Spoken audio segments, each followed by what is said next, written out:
guys. We are live. So for those listening at home, welcome to the Dungeon Musings YouTube channel.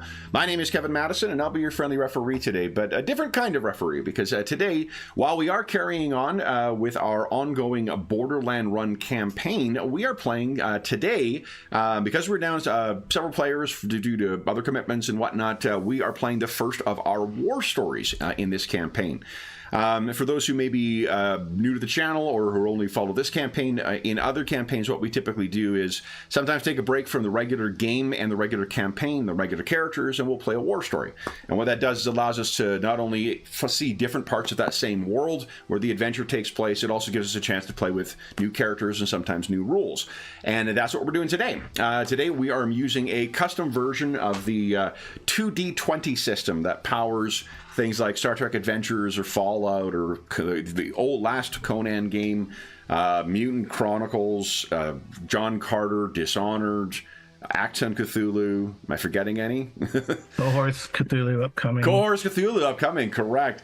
This is using at its core, one of the neat things with the 2D20 system is it's not like, say, the old D20 system where you could pretty much use every game with every game. There are differences between each of them to fit the specific requirements or sensibilities of the different settings.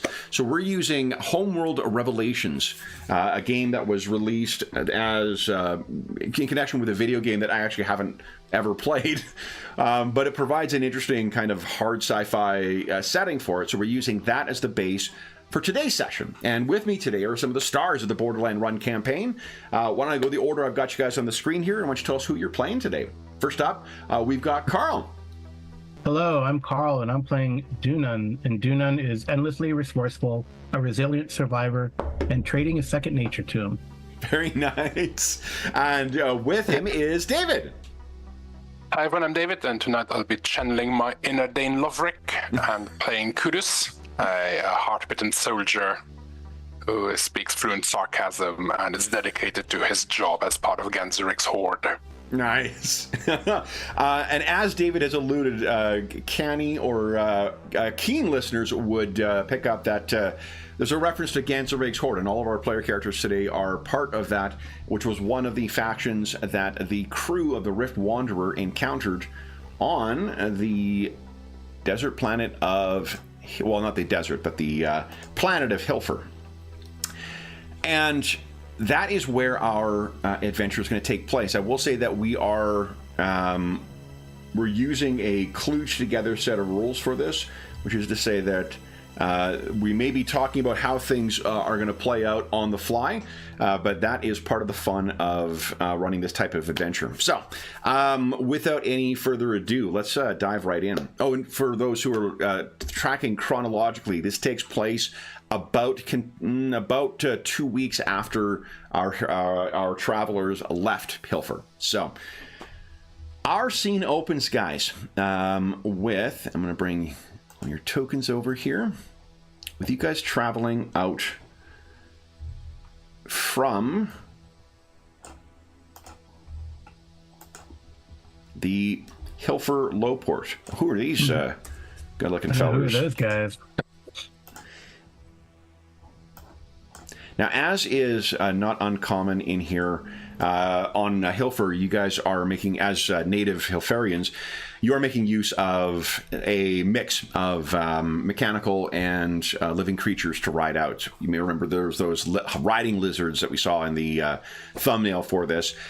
Some of you will be riding on that, and some of you will be on either ground vehicles, hover, or wheeled.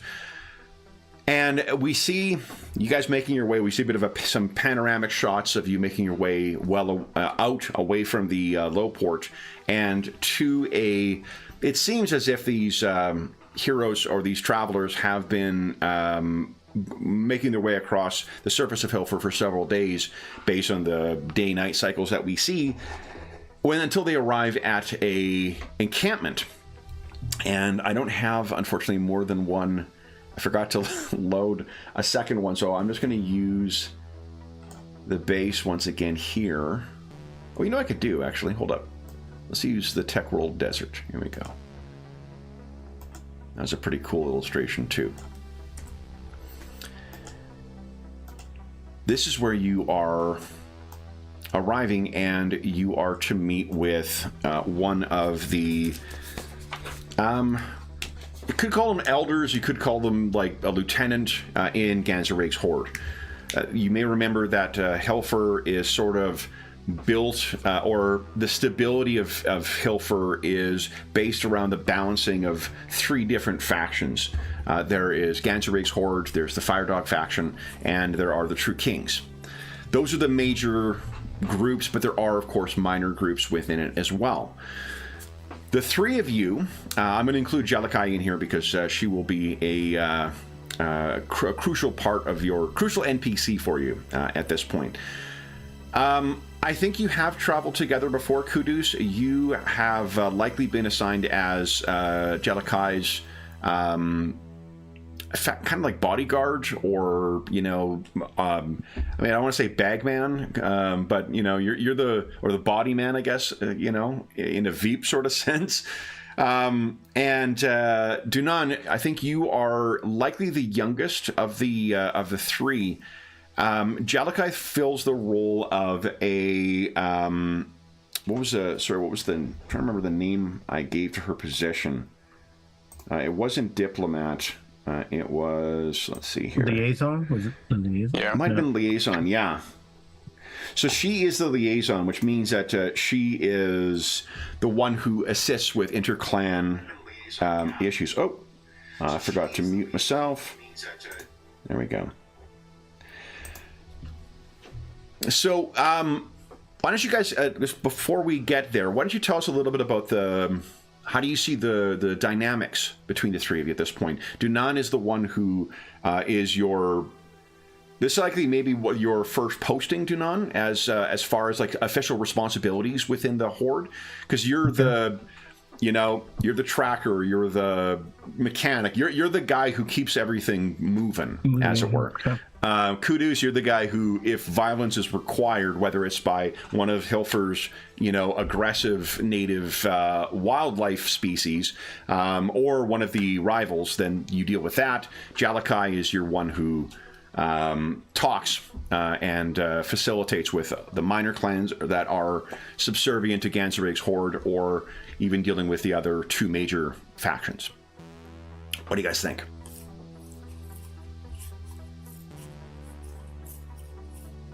Does Dunan have a... How does he feel, I guess, about the... Sorry, I'm going to interrupt you. You were going to speak. I don't need to speak. Yeah. I think Kudus has been around the block a few times, so he's done this sort of thing before, so he's outwardly quite sort of laid back about it. He's frequently very sarcastic about these things, but underneath all that sort of gruff exterior, he's very loyal to the Horde and to anyone who is part of it, so would...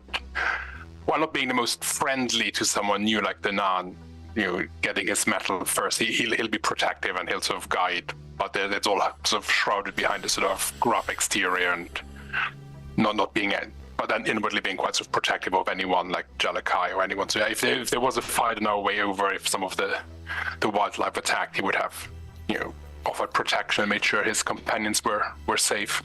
Captain? And Dunan is, I would feel like this is his first mission.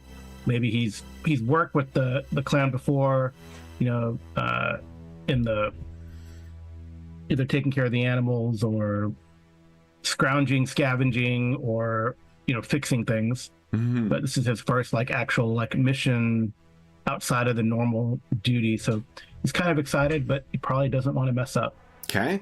Do you think it's something that Dunan earned on his own, or something that was called in through connections? I think it's definitely, well, it seems based on his talents, it probably some pretty good talents and good usefulness. I mean, and tools that he can. I guess he's he could do field surgery, and he can also fix your bike. Yeah. If it gets too full of sand. Yeah. So if you're, I think what you're suggesting is that it's his own merit that. So the reason I think that might be interesting. The reason I wanted to know is because it means that if he isn't calling in through family connections, he may be truly kind of out of his depth as far as the politics and the bigger schemes that are going on, because he's not coming from. Naive is a good truth. But Okay. naive about that kind of thing. Sure. So one of the things, if you want, Carl, and actually this is true for David as well. It sounds like both of you have described something beyond what we've got in the three truths. These characters typically start with 4 truths. If you want to add naive and loyal to the Horde as truths as well, fucking put them down. Okay. Yeah. So then, what that is something that's neat about Cohorts Cthulhu is they give you the option of like uncovering your truths and uncovering other aspects of the character in the course of play as a standard part of play, not as they like fill in new characters to the crew the way that Star Trek Adventures did it. So that's I think it'd be fun. You guys arrive at this encampment built around a crashed Sindalan era starfighter or a star cruiser. You may remember that the planet of Hilfer itself was a agricultural planet up until not long ago, when the Hilfer was raised during the... Oh, I'm trying to remember here. Was it that Hilfer was destroyed by Drinax, or was it by... let's see here. I think it was by the... I think it was punitive, wasn't it, by the Sindalans?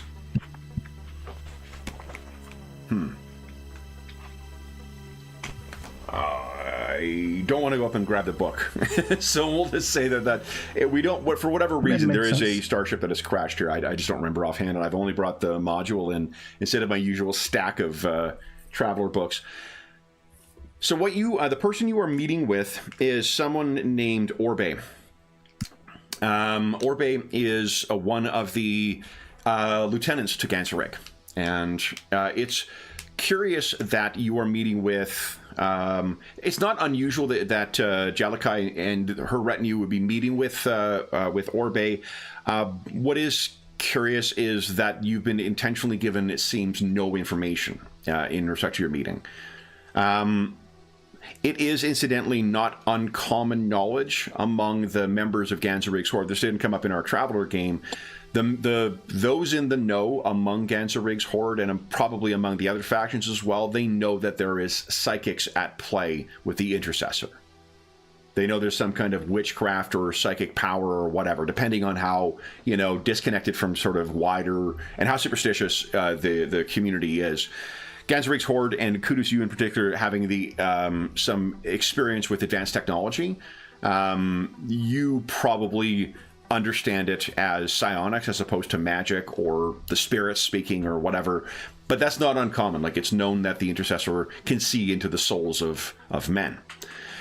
What you guys, I guess first off, is there anything that you're curious about, or you wish to try and learn information about for your meeting, or do you try and deduce, or are you going in cold? What I'm thinking of is that in the 2d20 system, remember, you can make one of the spends you can do for action points is to... incidentally, for those listening at home who may be familiar with this, Fallout switches the nomenclature of the momentum and doom, heat, threat into just being action points for both the GM and for the players. So we're using that in this for ease of reference. You can spend action points to learn information.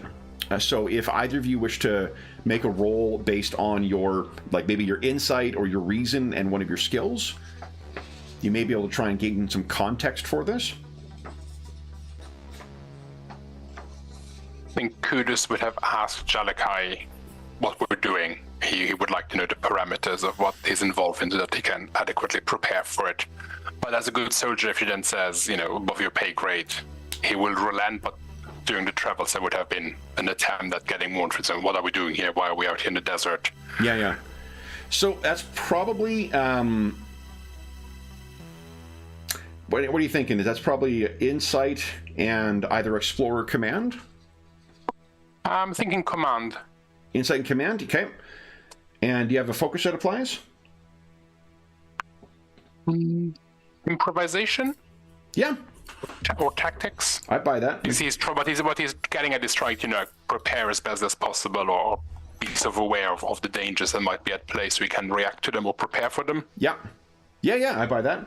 So you're starting with 2d20. Do you want to give me any action points to get extra dice? Yes. How many would I got? One extra one. One extra one. You got it. Yep. So. Okay, so go ahead and roll 3d20. Your target number is a 10, and you are... Whoopsies. And you are looking for 3 or less for your critical. Hey, look at a complication already. And a critical.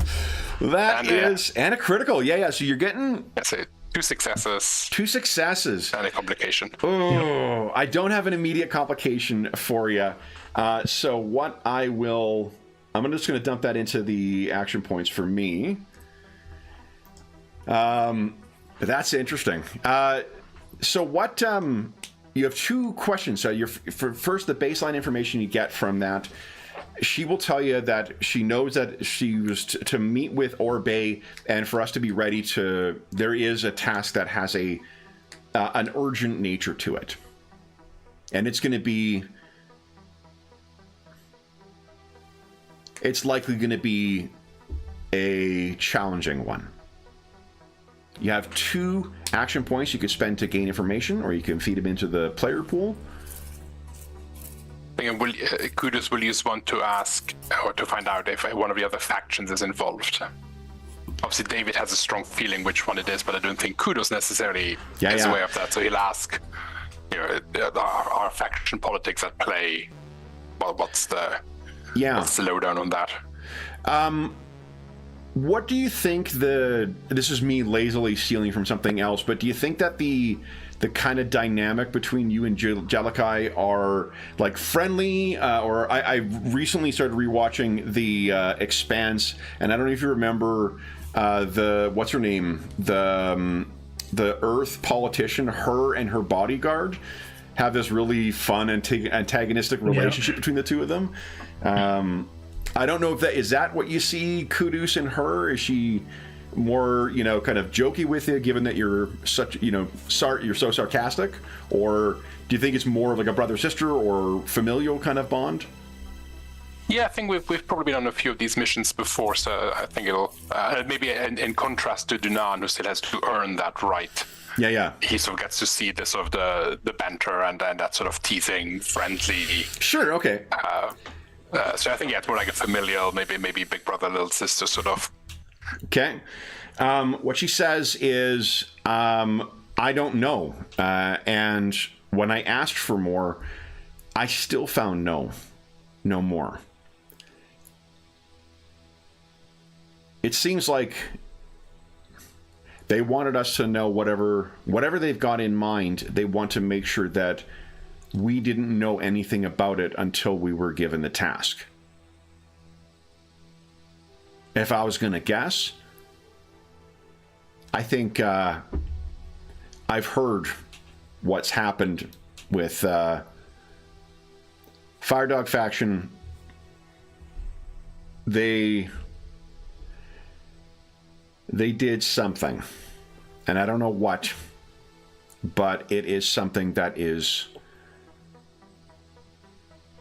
It's something that's going to call for careful retribution.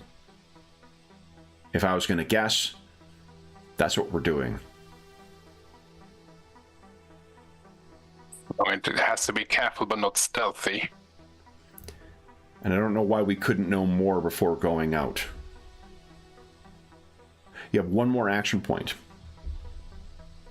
I think I'll add that to our pool. Okay, so go ahead and add that to the party pool. Dunan, anything you want to roll to try and gather information and all before we go? Yeah, I mean, I think with this, he wants to kind of know in the general direction they're going. He's a survivalist. Sure. So he'd like to know, like, where, what kind of terrain, what kind of extra gear I might need. Hilfer is not, a place for the faint of heart. Yeah.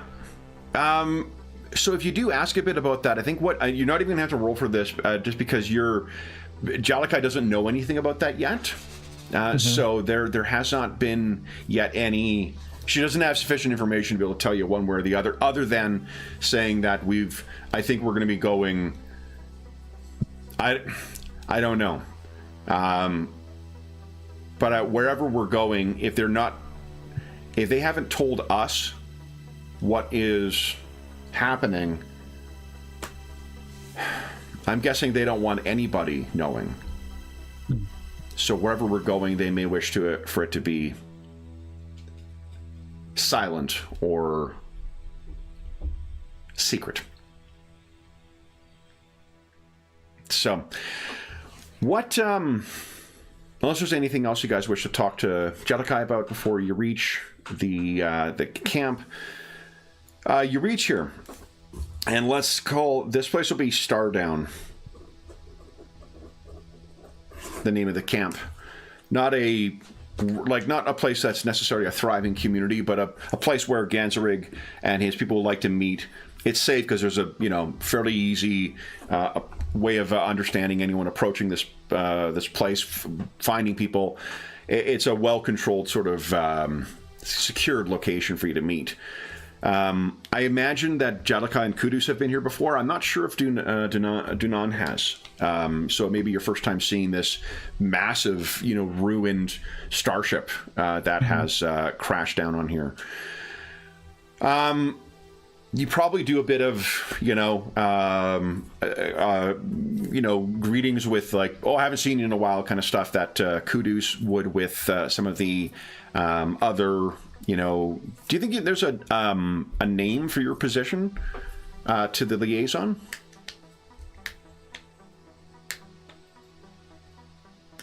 Probably. Just trying to think of something cool sounding. Sure, we don't even know yet. When you come up with something, let us know.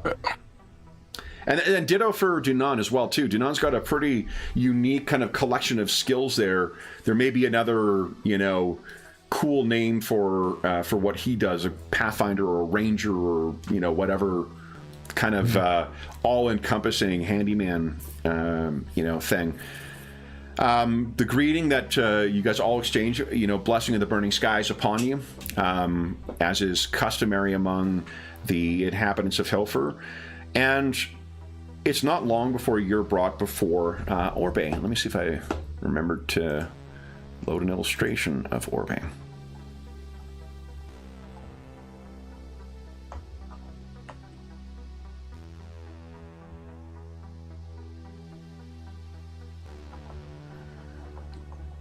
I didn't. Oh. Did I?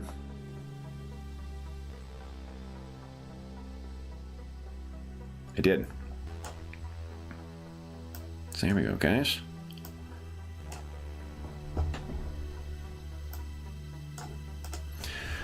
So you will meet with Orbe, who is one of Ganzerig's lieutenants, or lieutenants, depending on what continent on Hilfer you're from. It's not long, but the meeting you have with her is more a matter of, she's in the middle of meeting with some other people. She finishes up what they're doing. If you think of kind of like, I don't know, the interior of the starship is, if you think more of like a submarine film than like a starship film, because this isn't powered, it doesn't have like an internal power source still going, so it's likely like strung up lights that are used, to like construction lights that are used to illuminate the inside here. There are the smells of burning cooking fires as well, because you may remember that Hilfer's got a fairly low ambient tech level with interspersed with some other bits of technology that have been acquired through the low port. She sees you, and she has the traditional greeting with Jalakai, blessing the burning skies. She nods to you, Kudus, and looks at you, Dunan. Dunan, you made it then. Welcome. First time at Stardown, I understand. Yes, I don't get out much. She laughs, knowing how much, of an outdoorsy guy you are. She looks at you and Kudus and says, I can see that you'll get along fine then.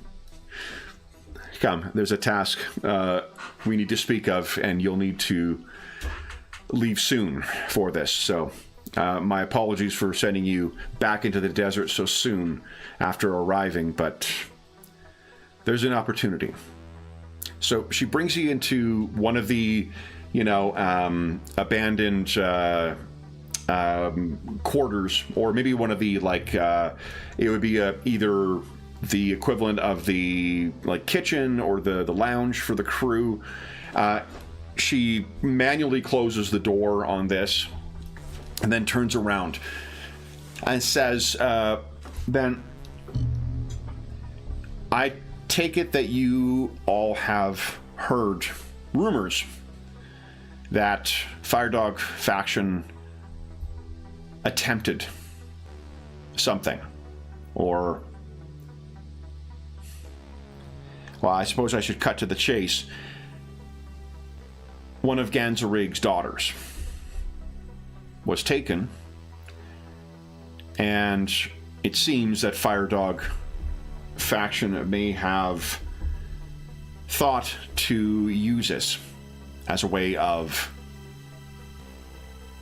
forcing our hand and encouraging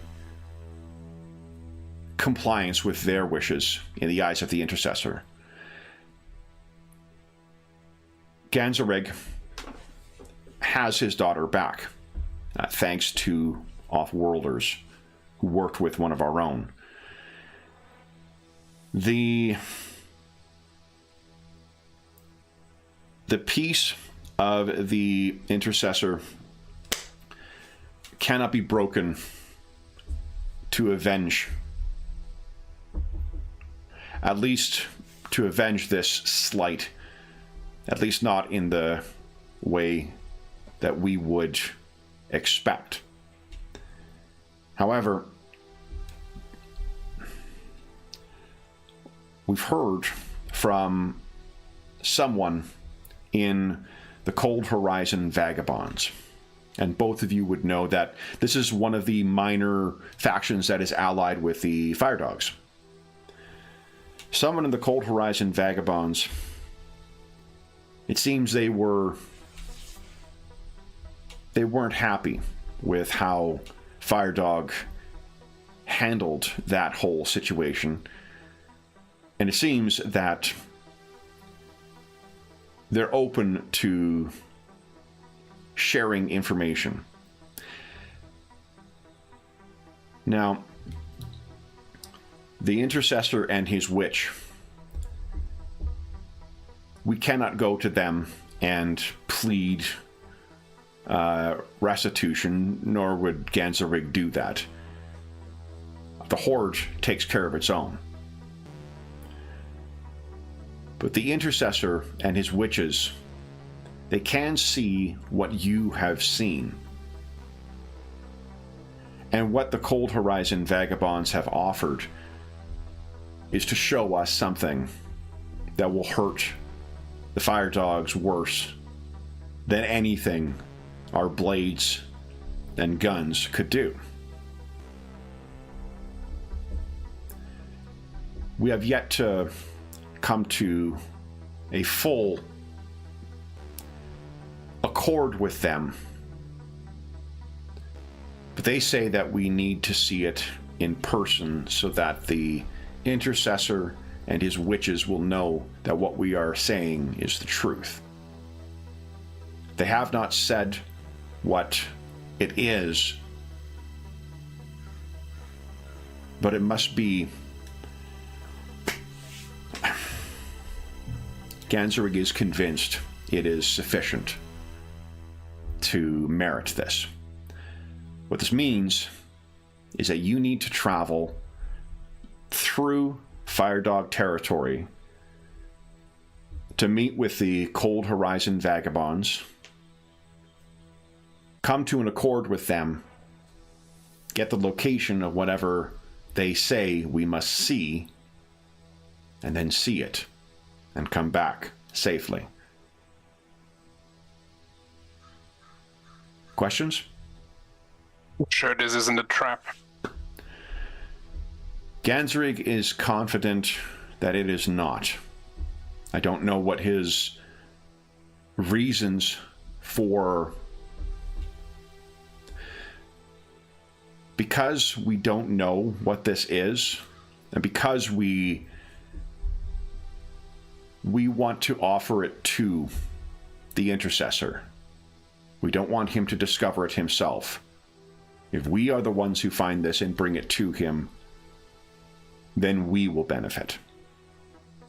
And we will show our loyalty in spite of the slight.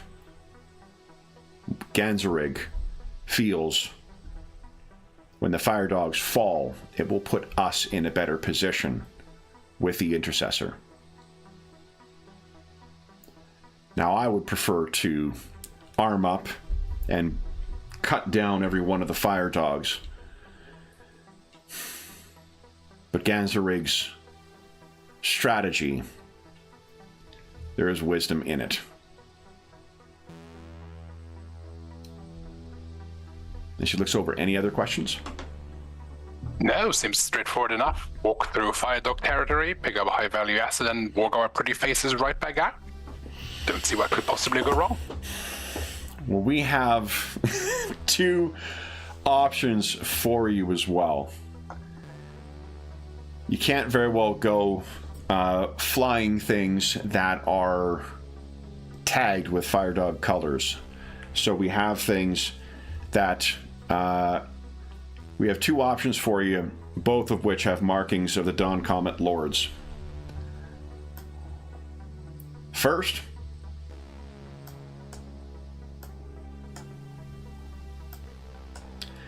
these are hover bikes, effectively, but they also seal up into pods. So if you encounter sandstorms or whatever else, you can close the pods off and transport each one of you individually. The advantage with the sand pods is speed. They'll get you there faster. Mechanically, it means you'll be making half of the travel rolls for each of the different locations. The downside is that they are fragile as hell. If you encounter anything of force, then if they take damage, you may be finding yourself walking for the rest of the way there. The other option, also tagged with the Dawn Comet Lords, something a little heavier. This will move at half the speed that the sand pods will, but it is heavily armored and it is armed. So do you want to travel slower and with heavy weaponry, or do you want to travel fast? Both can be, and you would know this, Dunan, just from experience. In the vastness of the Hilfer wilderness, neither one of these is particularly more stealthy than the other one. The engines on the sand pods are going to be quite loud. It's a mini tank, the other one. So neither of them are necessarily, in the grand scheme of things, more stealthy or otherwise. What the advantage is faster but lightly armored, slower but armored and armed. I'll leave you to decide, Orbe says. I don't know which one I prefer of these, but Dunan, kid, you're a guide. What do you say? I don't know. I kind of like the tank. I knew I'd like you for a reason. He's gonna go. Dunan's gonna go over and check it out. Under the wheel wells and sure. Why don't you do this? Why don't you give us a? What are you thinking? Is that an insight and engineering? Insight engineering, Amiya. With mechanic? Yeah. Okay. That's fine. So then, do you want to give me? Oh, there's one action point in the player pool. No, I just rolled a 2d20. Okay. I want to use a less than. So Yeah, 10 is my score. Yeah. Let's see how this goes. Oh, one Nice. success. Does that make sense? Yeah. That makes sense. Yeah, that worked. Yeah. All right. Not a crit, but one success. Okay, so you got so baseline information. This thing seems to have been built up, fueled up, and secured for long travel. So this is otherwise there's enough. So there's sufficient gear in there or supplies to take the time that it would require for you to get there. The only difficulty is it will take a little while longer for you to get there, but this thing has been, whoever was working on this did their job to get it up and running for you and ready for this extended travel. Do you have like spare tire, at least one spare tire? Yeah, definitely. Yeah. Okay. Cool. You also have one action point. Do you want to spend that for more information or do something else, or you want to put that in the player pool? Okay. Yeah, let's I don't want to do the action point. So, for instance, what you could do is, I think is it 1 to create a truth or 2 to create a truth? 2.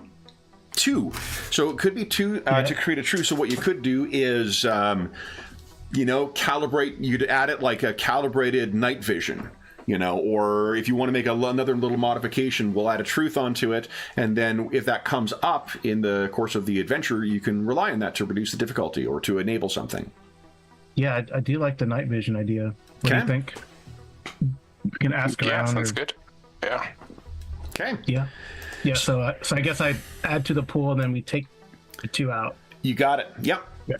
And then, okay, great. So then this sucker has. That's good. So just in case we need to travel at night or fight some things at night. Absolutely. All right. So then, unless there's anything else I'm assuming Kudus can fire the gun. He can. I've yet to meet a gun I couldn't fire, kid. Yeah. I guess I got pilot. Is it agility or coordination pilot? Is that what we would use to drive?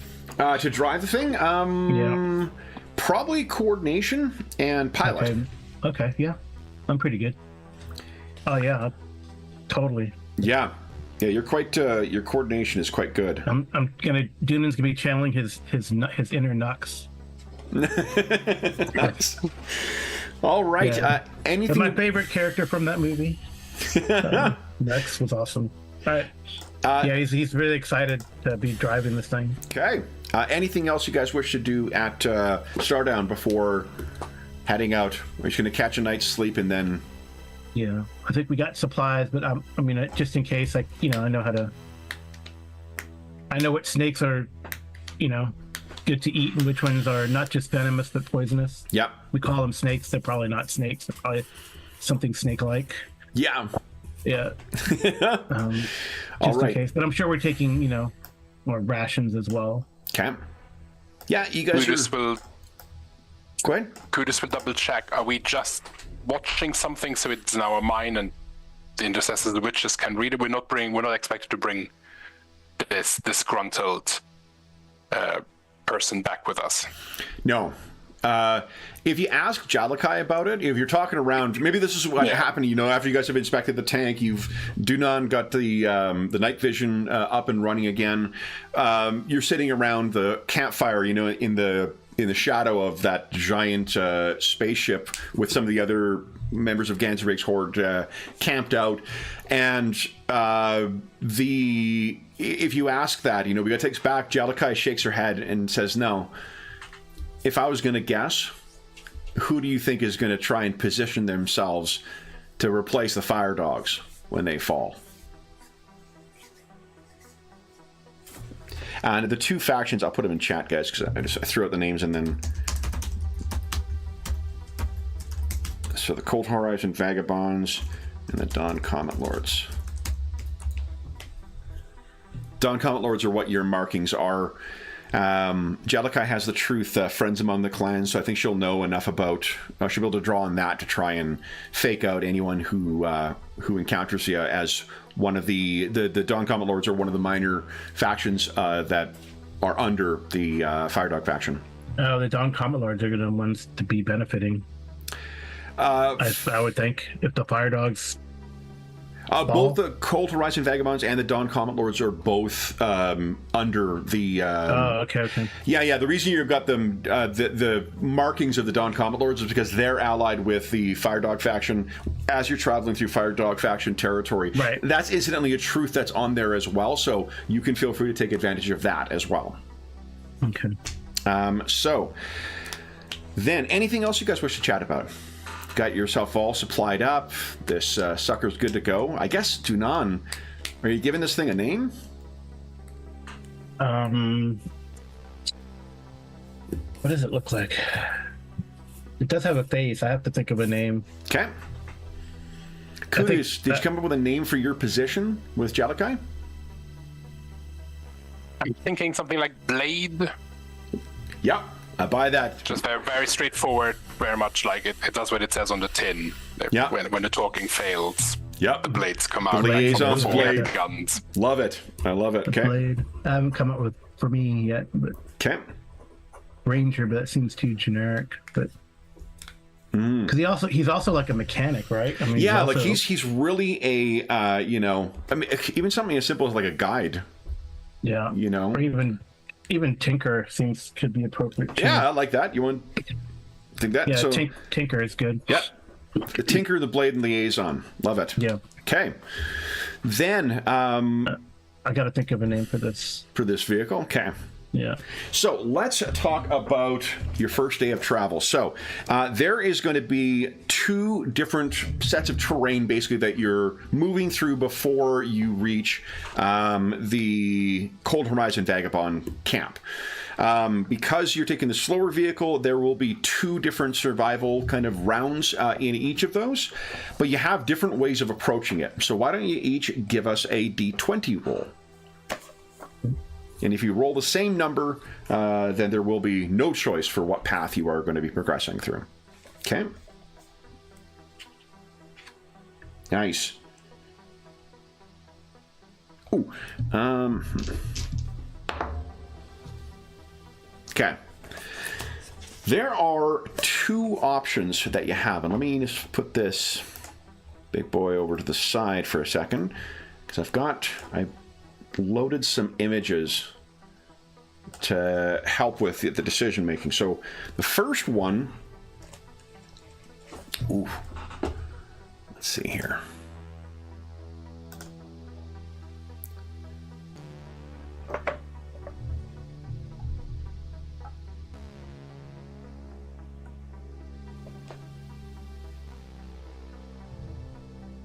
All right. First leg is going to be either through Dry Wash,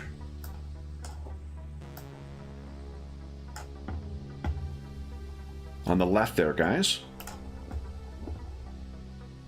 or a little bit of upland territory you're moving through first. High Plateau.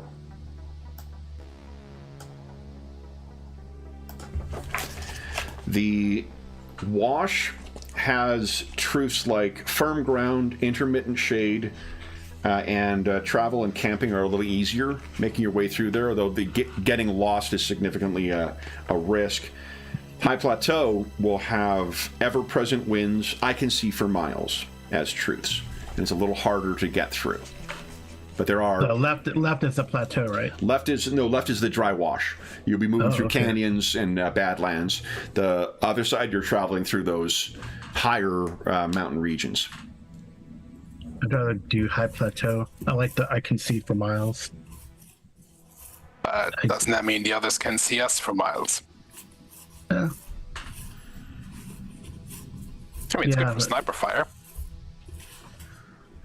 Well, the Badlands look like good for ambushes. Yeah, that it's a neat thing with the truths of each of the locations is that they can cut both ways. Right. Oh yeah. Yeah. That's what I like about it. Kind of going that way. Mm-hmm.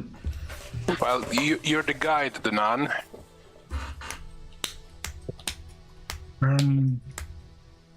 Yeah, I mean, I guess, do we want... are we gonna? Do we feel like we can talk our way out of situations well? Or Jalika is quite good at that, and you do have the truth of the markings of the Dawn Comet Lords on your vehicle, and Jalika has a truth called Friends Among the Clans, which she may be able to use to try and convince people that you're actually members of that. Yeah, so let's do the High Plateau, because maybe we can get some information too that can help. If we end up talking to anybody, I mean, we don't have to, but if we end up talking to someone, then we can get information about what is to come, ahead on the next slides or whatever. Okay. And get a feel for even in the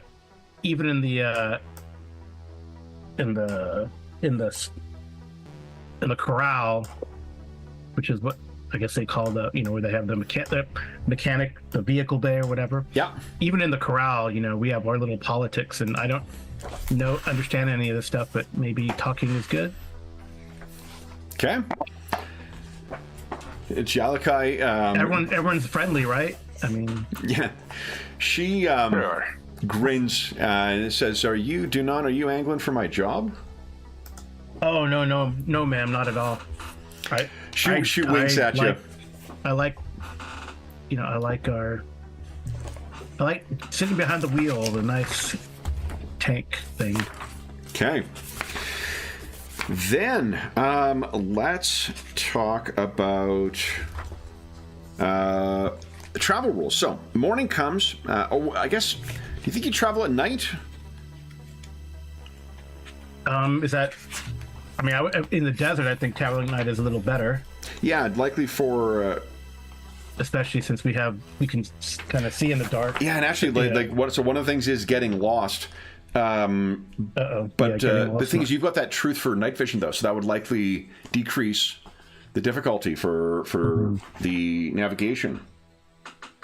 So, all right. So the difficulty for travel is going to be a 2 for this, and let's see here. Which do I? Just trying to remember the order of operations here. Exploration rules. All right, here we go. I groused about the paper stock of this thing when I had it. It's actually pretty nice how easily it flips open. So I may have to eat my words on that's cool. Complaining about this thing. Yeah. And that book has desert and what in it? It has desert...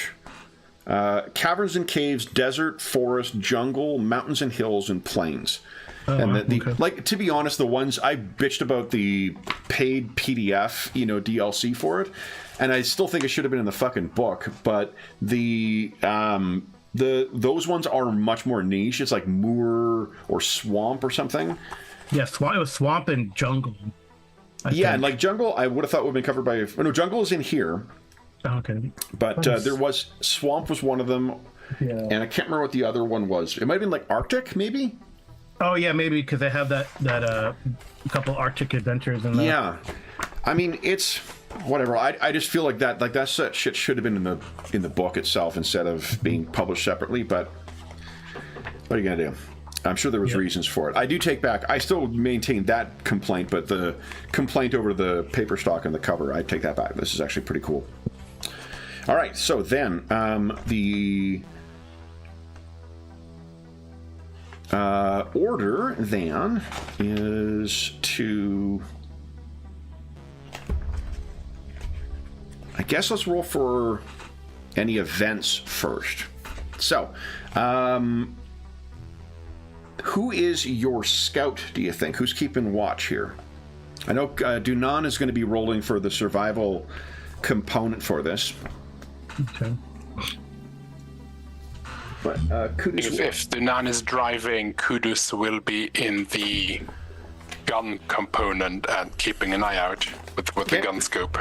Okay. The turret. Sorry, too many years of playing Overwatch with Reinhardt. Not Reinhardt. With oh gosh, can't remember his character's name. Little guy always builds the turret. He's Scandinavian of some kind, so he always has that pronunciation of it, but anyway. Then would you kindly, Kudus, give us a d20 roll? Let's see if anything of interest happens. No event. Okay. So then, this first, really it's just a matter of safely navigating it. So, Dunan, we are going to roll a, it will be, explore and, it says reason in this, but I think it's, yeah, it's probably right, I guess. So, explore and reason, but I think your survivalist will reduce that by 1, so you're currently rolling against a difficulty of 1. So, Dunan, would you kindly give us a check against reason and explore? So that'll be 12, and let me know if you want to give me any action points for this. No. 12, that's pretty good. Okay. Are you just rolling the 2, or are you going to give me an action point and roll 3? No, I'm going to roll the 2. Okay. How many do we need, you said? You need 1 success. 1 success. Okay, and then let's stick with 6. Okay, got your 1. So just as a reminder, too, for these games, spending the action points and getting the stuff in there, that's part of the core mechanics. So no, I know, but yeah. For the odds, like if you said there was 2 difficulties, then I would have given right, but you never know, like you're not going to know that you need action points until you need them, so generating those and getting them in the pool is never a bad idea, especially for a role that you're likely to succeed against anyway. So the... Oh yeah, for action points, I got it. Exactly, yeah, that's why, so you guys can stack up some of those things on those easy checks, so when it's more difficult, you've got easy access to that rather than feeding me a bunch of bullshit. Okay, so you successfully navigated. Nothing, particular, nothing special has happened during this time. But what, well, I guess the 2 truths that we have in the location are, what do we say? I can see for miles and... Always windy. Oh, yeah, the wind. Yeah. So then as an example then, for instance, Carl, if you were, say, going to take advantage of the I can see for miles, so you're like planning out ahead, we would drop the difficulty down to 0, and you'll get 1 point, which you could put in the action point pool, or you could spend it to gain information. You were asking about, like, are there other people up here, or could we see anyone? So that might be something you could get information for. Okay. Okay, so you have 1 action point. What do you want to do with that? Do you want to ask anything about it, or you want to put that in the player pool? Put that in the pool. You got it. Okay, so then would you give us now a explore and this is reason as well. This is for camping, and this is something that people can assist with. Okay. So, Kudus, if you want to aid with this, you can feel free to do so. So, give us one I more. will happily help. One more check there, please. Anchor. It's the same thing. Do you want to take advantage of the action point in the pool, or are you going to roll just the 2? Well, are you gonna aid Kudus? You need to succeed first before you can aid. Oh, okay. Yeah. Oh, it's not the other way around. That's interesting. Okay. Mm-hmm. Yeah, there's other times where you could roll the aid first, but in this one, it's not affecting the target number. You need to succeed, and then if you succeed, he gets extra. It helps. Okay. Okay, so... Yeah, let's go ahead and use that. Okay, so go ahead and do see how that goes. 3d6. Yeah. I'll adjust that for you. Nice, success. okay. Almost. Now, 2 things. First off, you're going to get another fortune point, and... if you wish to spend a fortune point, you could re-roll those unsuccessful ones. Yeah, I'm going to re-roll the 2D. Okay. All you needed was 1 for a success, so you're good to go. Yeah, but might as well bank. Heck yeah. Because 12 is it's good. Okay. All right, well, I got another nice. one. Nice. Okay. So, because of your survivalist, I'll let you reduce this by 1 as well. So you currently have 2 successes and then Kudus, which is like survivalist. Yeah, reduce to reduce the difficulty to navigate, overcome dangerous terrain or Yeah. environmental conditions by 1. Okay. So then, Kudus, how are you thinking of assisting here? I think probably mostly with some heavy lifting. Okay. So you think Explore and Brawn? Yeah. Okay. I make a normal skill check against this, right? Yes, be 1d6 or 1d20. 1d20.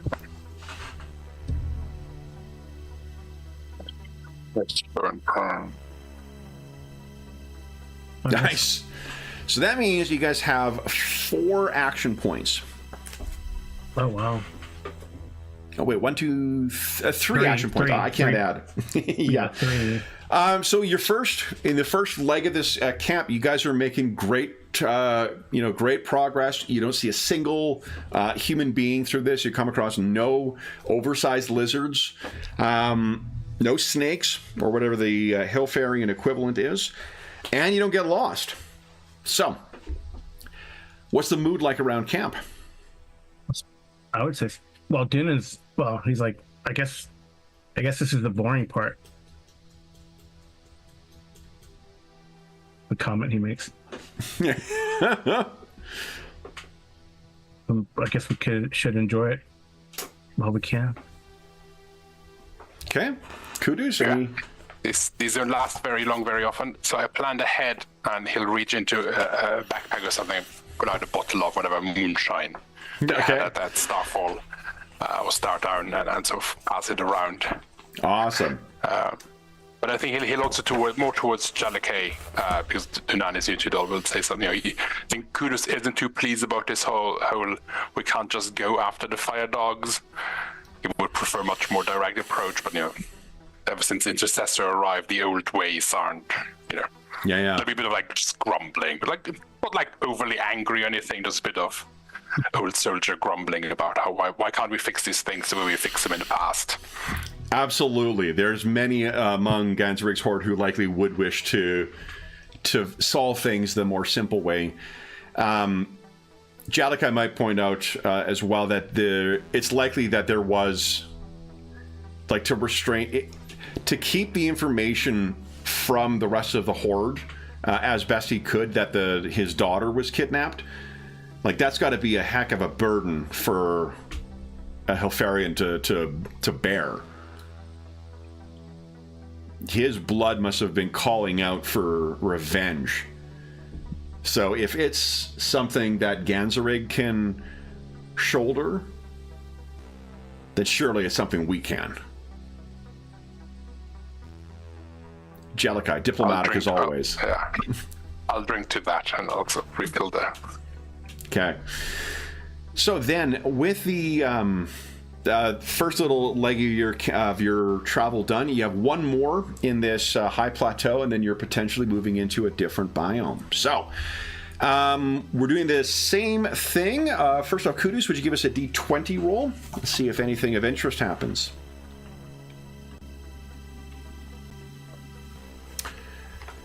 Nothing of interest occurs. Or at least no events. Then, Dunan, Wood, do you care to give us a Reason and Explore check as well? This is a difficulty 1 because of your survival, and then it'll be difficulty 0 if you're also taking advantage of the truth of I can see for miles. Yes, okay. Okay. So I'll roll 2D. And you said it's... is your...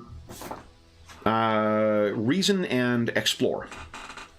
Oh, yeah, I get 12. Jeez. All right. Yeah, I'm just going to roll the 2. Yeah, you also, your focus survival would apply as well. So it's a 0 difficulty. The focus would just be if you roll a 5 or less, it counts as 2 successes. Gotcha. Oh, none. Ooh, okay. So then... why don't you give us... Ooh. I can spend some threat here. Yeah.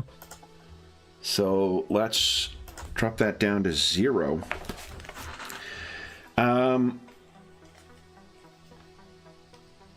Well, I mean, I had that. I can see for miles, and Yeah, and but you're still down to a 0 though. Like you do need to get. It's not a foregone. Right. And also, Right. basically, what it's doing is I'm also having to spend a threat in order to trigger this. So. it's a good thing our complication is not 19 and 20. Yeah, really. So why don't you give us a both Kudus and Dunan, give us a reason and explore check individually. You can feel free to take advantage of any Reason is this like a does vigilant apply here? Whenever you attempt a skill test to detect danger or hidden enemies, reduce its difficulty by 1. I don't think that one applies. No, but I think the survival does. Yeah. Okay, survival. Okay. But not survival. The survivalist. And your focus of survival too. I should have renamed one of those two things because I've got a focus. Yeah. Okay. So here's that. 2. Fantastic. Nice. Okay. So then you will. Kudus, you don't quite pick up on this, but for Dunan, you succeed with 1 action point. Okay. And you realize that something has. Somehow you managed to get yourself turned around. And you were, this whole pass, you've managed to get yourself a little lost. Whether it's, keeping your eyes on, you were trying to navigate peak to peak to peak, or what happened here, but you're basically going to have one more pass through this biome before you move into the next zone. Okay. Yeah, I think we got turned around, guys. That rock formation looks like we saw that a couple hours ago. So why don't you give us another roll for camping? Same thing. It's going to be reason and explore, and the difficulty will be 0. Okay. Do we bank an action point from that? Yeah, you could do that, or you can gather information, I guess. Or whatever else you want to spend, the action point on. I'm gonna use it. I'm not gonna add it, but I'm gonna use it right away now. You got it. Okay. This one. Anna says, "Good plan." There we go. Nice. Oh, and I think awesome. 5 is my explorer. Okay. 5 is my explorer. That's awesome. So that's 3 successes. All you need was the 1 for camping, and with your survival, that's a 0. So you get 3 action points. Anything? Is there? I know we got turned around, but maybe there's a shortcut that we discover.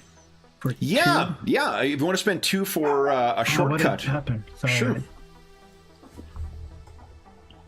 So then, because we were at 6 with that 3, so then we'll be at 4. Yes. Yep. Good. Perfect. So he's gonna. So while we're camping, he's gonna look around. Kind of walk around the camp. Kind of use what tools he has to, binoculars, whatever, or scope on his rifle to look for a better way, or so they don't get lost again. And I see what happened. We got into the turnaround on that switch back there. Hey, but look, maybe this path will get us there quicker. Okay. So we'll do that. So I think, you know what? I'm going to give you for that truth, why don't you take another fortune? That's probably a good way to model that. Okay. So then, Kudus, how are you feeling about Dunan's side path? And you guys are having the winds whip through it. The camping. I should have been applying that truth as a difficulty for camping here. But Kudus, what are you thinking?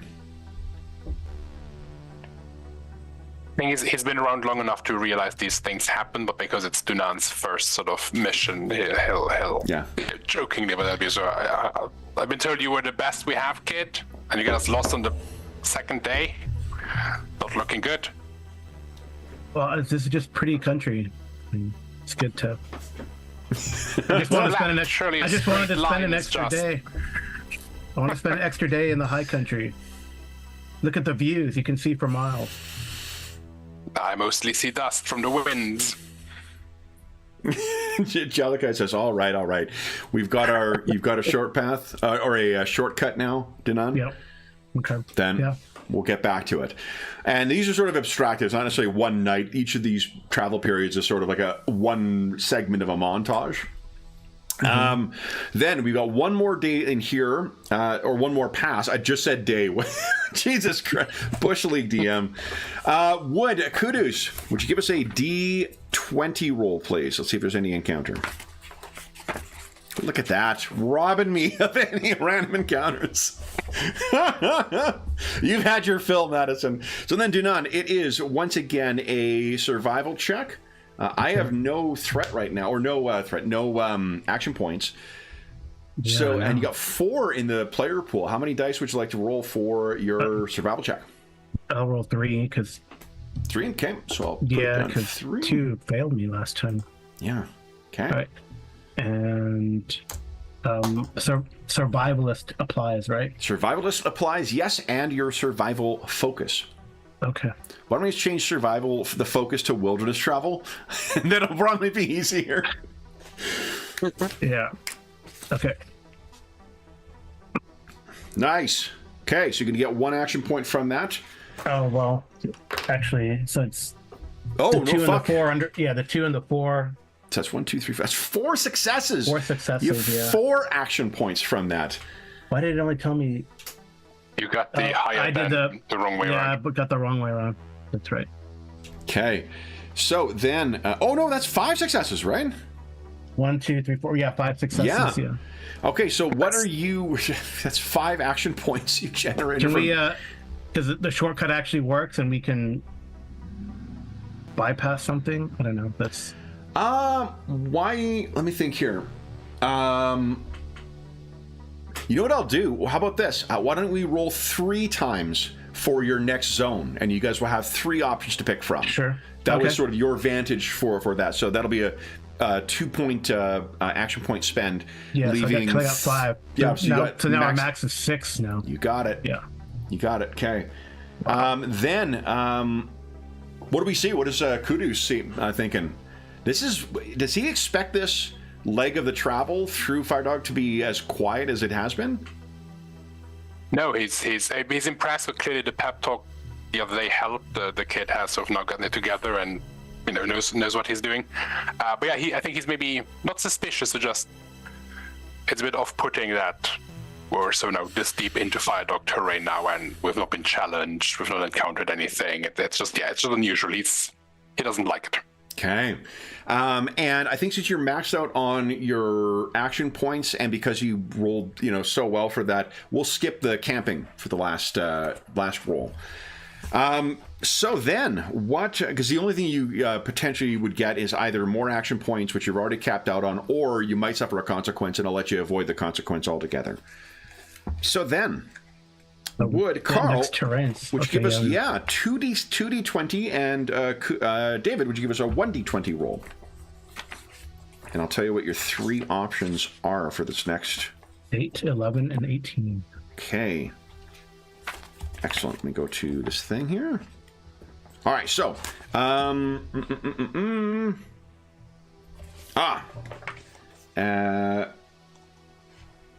8. Oh, very cool. You guys have very kindly given 3, well, at least 2 new terrain for this. So, 1 is, let's see here. Yes.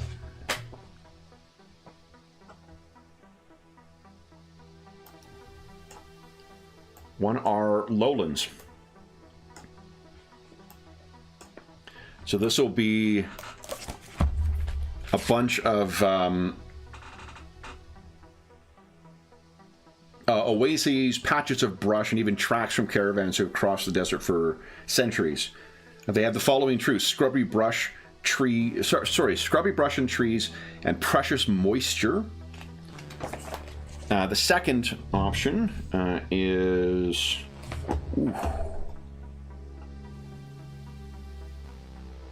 Where is it? Yeah. Dune wastes. So you can head out into the open desert. Dune Sea. Dune Sea has the not a drop to drink and slippery sand as truths. And your final option, you rolled an 8. Oh yeah, was the one you have seen before, but have not traveled before, Dry Wash. Badlands, Box Canyons, and it has the truths firm ground and intermittent shade. I feel like the Scrublands. The difficulty of travel in Dry Wash is 1, the difficulty of travel in Dune Sea is 3, and the difficulty of travel in the Lowlands is 2.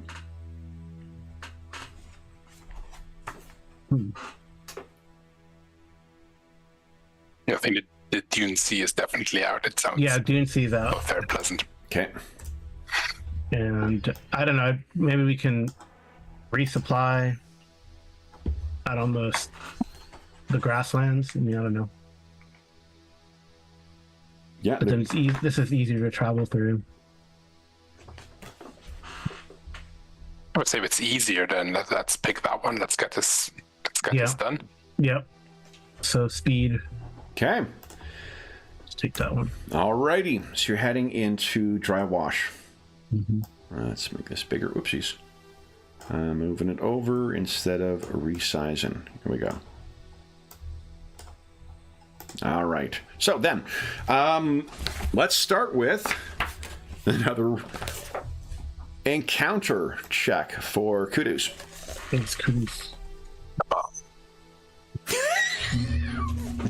Another uneventful day of travel. So then, Danon, it'll be, the difficulty here is a 1. Yep. I'll roll 3 dice. 3 dice, you got it. I'll adjust the action points for you. And 1 to 4 Nice. successes. 4 successes. 4 successes. So that'll be 3 action points. Wow.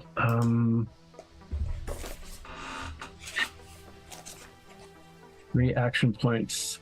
Let's see what the momentum spends are. Maybe there's something Yeah, I'm seeing else something. we could do here. You could ask a question.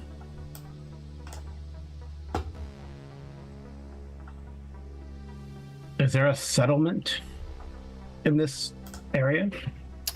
Ooh. Let me see.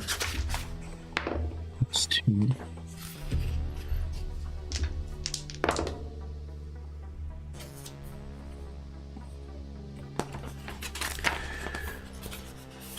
There isn't a settlement, but I'll tell you the reason why.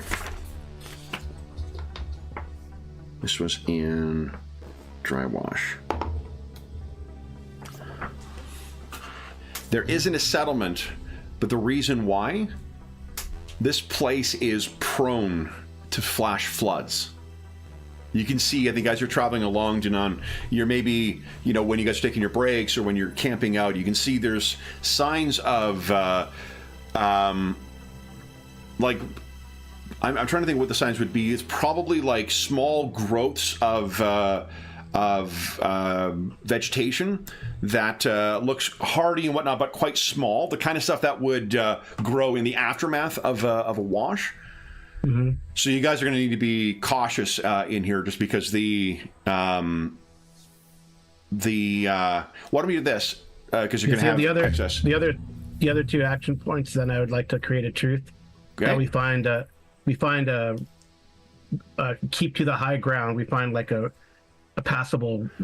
So we're not in the gullies, right? I mean, that's too good, I think, because you spent 1 to get to the information. Yeah, but what I'll do is with the extra excess point that you have, you'll get a free D20 on your on any hazard check. Okay. You're prepared yourself sufficiently now, so you're going to be able to keep an eye out for the first signs of any kind of flash flood.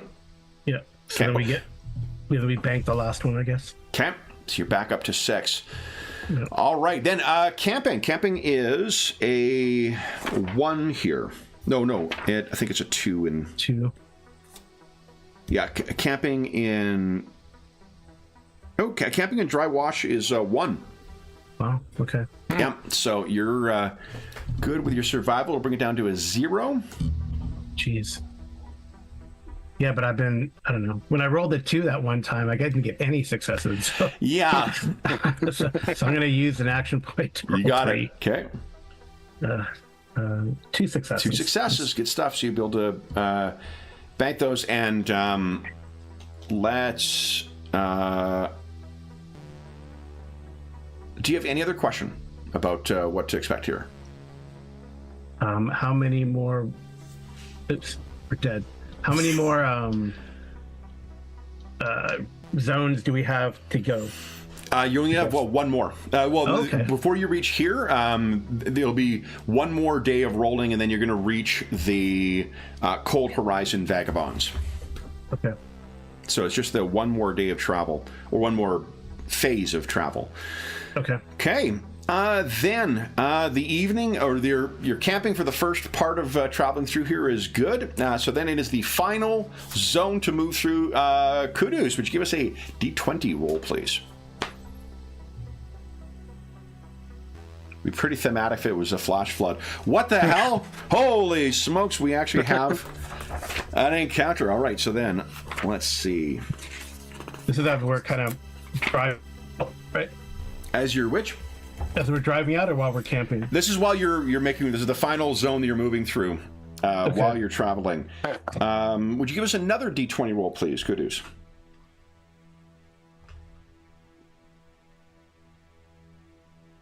One, two.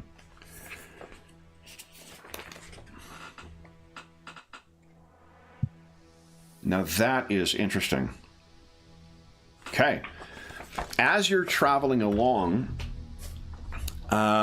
what you guys come across, and Kudos, you're probably the one who spies this too, winding your way through these box canyons, you're keeping an eye. Tell us a little bit about what Kudos is doing as the watch out, or the watch out? That's not a word at all. What are you keeping watch? Yeah. I think it's quite meticulous about it, so sort of just scan ahead through the turret and then sort of scan behind for any signs of pursuit or flash floods, seeing as Dunan mentioned those last night. Yeah. But then he won't. I think he'll do like spot checks more than constantly, because he knows he might miss something or get too sort of focused on these. So he'll do a spot check and then rest his eyes, take a 10-minute break, then do a spot check again, rather than constantly staring out through the scope. Sure. So the thing that surprises you is as you come through to a relatively large opening, is that there is a twisted metal bit of wreckage up ahead, and because you've got the focus of off-world tech, you recognize it as a crashed shuttle.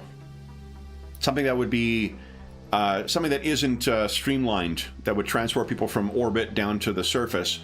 This thing's smashed, and it looks like it's been smashed for quite some time. It does not appear that it has been picked over either. I will shout down into our vehicle. Dunan, hold on. We've got something up ahead. Okay.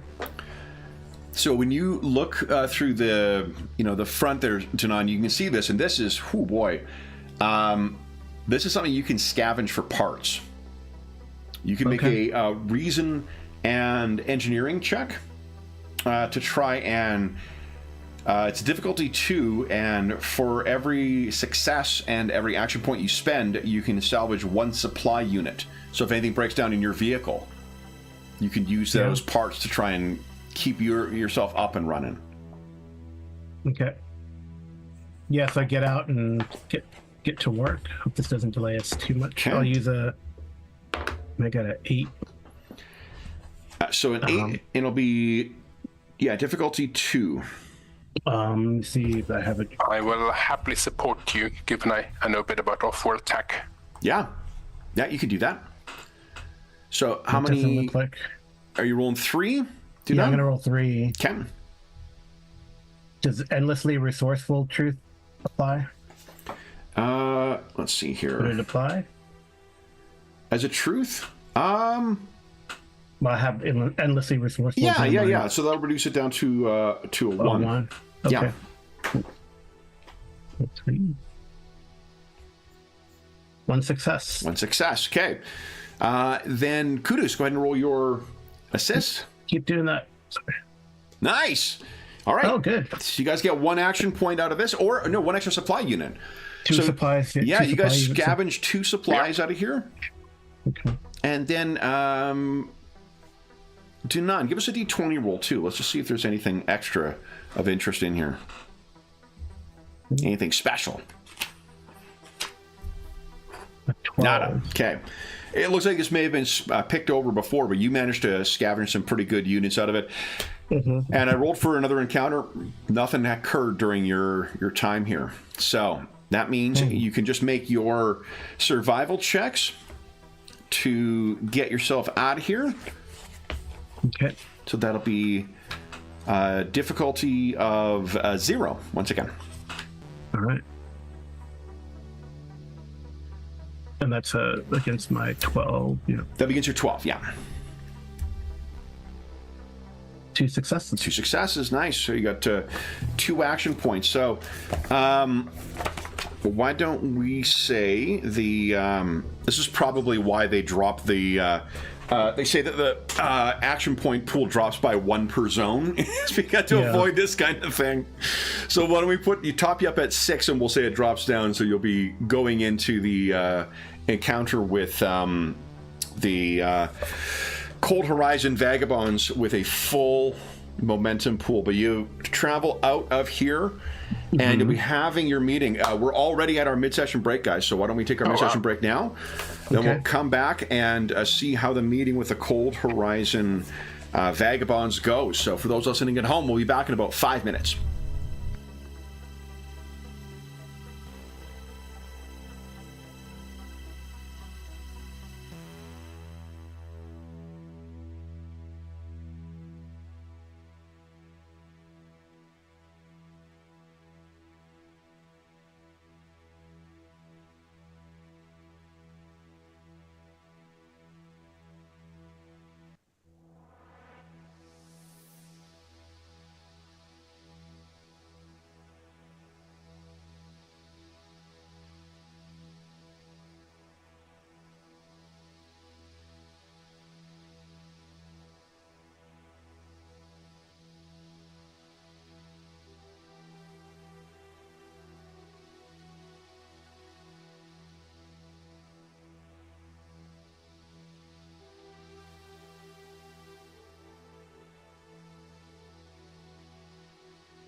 All right.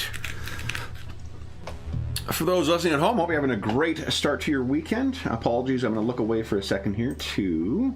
Great start to the weekend. It's fucking Sunday already. A happy Canada Day to anyone who is joining us from the Great White North as well, because that'll be coming up tomorrow. And we'll be celebrating around the Muser, or Casa de Muser, the customary way for Canada Day, which is to apologize to everyone for half the day and then eat pancakes and maple syrup for the rest of it. I just realized I forgot to... Oh, no. Oh, look at that. I thought I had forgotten to load something, and I did. I just apparently have the attention span of a housefly today. So then, guys, what you find is, let's see here. I think here you actually might find something fairly familiar to our players. And here we go. This place.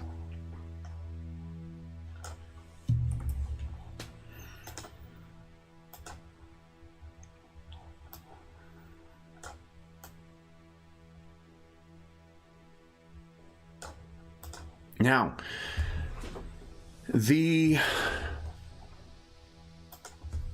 when you guys come rolling into town, I think that Jalakai has been given a predetermined kind of like passcode to give to these guys so they don't, actively attack you as you're making your way in. What you find is some fairly wary individuals as you come rolling into town. I mean, you are driving a tank, so there is perhaps some degree of understandable caution as you're rolling into town. Anything you wish to do before you make your way in here?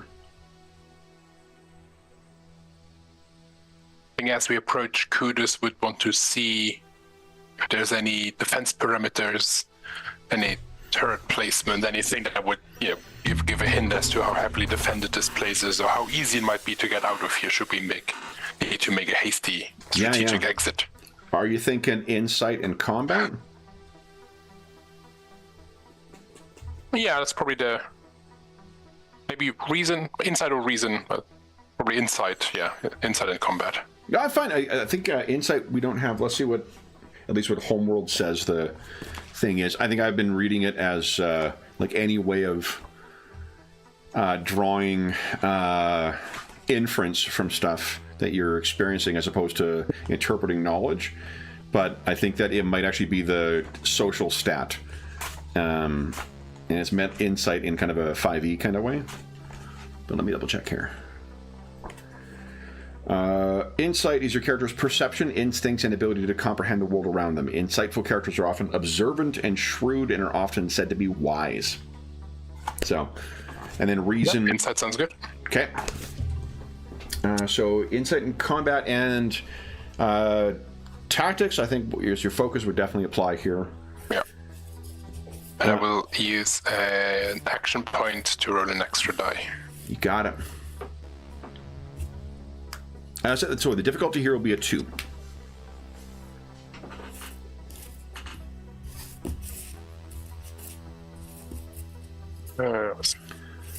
And if you wished, you probably could use your old soldier truth. I think it's the first desert encampment that you've ever come across? No, probably not. Yeah. Okay. So that'll be a difficulty of 1.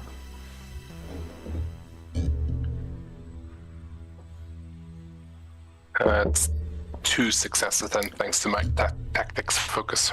Nice. Okay. So then you're going to get 1 action point out of that. They are keeping watch, definitely. You have a full understanding of. So I think you could. There would be a truth of like lay of the land that you could take advantage of. So if things do go sideways, you can take advantage of that. You have an action point, so you could gain information, or you can put that in the pool, or what are you thinking? With max information, Kudus would want to look for signs of any recent engagements. As in, have they been attacked recently? Might they be extra on edge? Obviously, he knows that something happened and make them unhappy. Yeah. He assumes that wouldn't just be, I have moral objections to using, kidnapping the daughter of my enemy. So he assumes that they've suffered losses or something, or had something happen that beyond the usual thrust of faction politics here in Hilfer. Yeah. No, that's a great. So, and this is where your truth, I think, really would play in too. You've seen the look on rival factions' faces, their guards when they're on edge because someone is coming into camp. There's a degree of anxiety and heightened awareness that comes with that stuff. That is not what you're experiencing here. They aren't under siege per se, so there's not what you would be looking for there would be damage to existing defenses or hastily erected defenses or things like that, where they're trying to put people on watch. What there is, though, is definitely a wariness to these people that these have the look of of a community that has experienced loss. One of the things with these smaller factions is that if you're part of the larger faction, when you inevitably suffer loss, it's tragic, but it isn't as devastating as it is on some of these smaller communities. Smaller communities are swaths of soldiers that are lost then. These folks have that look to them, for sure. Udus will lean over to Dunan and say, let Jellicoe do the talking here. Okay. Okay. Dunan, what are you making of this as you're heading into the small community? You can see it's like we talked about, just so as a refresher, because it's actually, this was a lot longer ago than I remembered. When I was going back to find the things to make sure I had the correct names of different things, I was like, oh, this was actually like 4 months ago or 5 months ago. Oh, wow. Yeah. So you may remember that there's this old research installation installed by Jellicoe. Jellicoe! We show up in every game. And what the community has done is built up a bunch of ramshackle kind of it's closer to a shanty town than it is a nomadic camp, because there's things that are definitely going to be harder to pick up and tear down to move. And this is not unusual. There is leftover stuff from the more prosperous era that is still left behind here, and I think I'm conflating Hilfer with a different place as well. Remember, I was confused at the beginning about because there's that other place nearby that Drinax recently bombarded or whatnot. I don't think that was here. That was another thing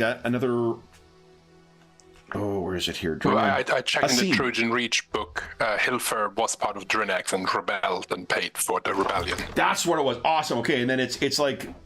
It is, isn't it Asim that is the one they conquered? Because there's a agricultural world that they recently conquered, and that's where the prince got injured as well. But in any event, doesn't matter for the purpose of this adventure.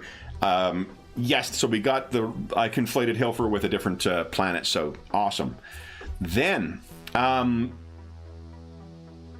Dunan, so that was what you were experiencing here. It's not unusual for a Hilferian back desert, community.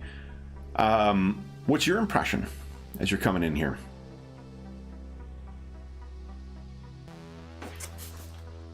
I have to unmute myself. Toast to Bo.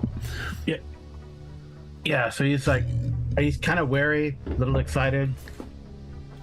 Okay. So.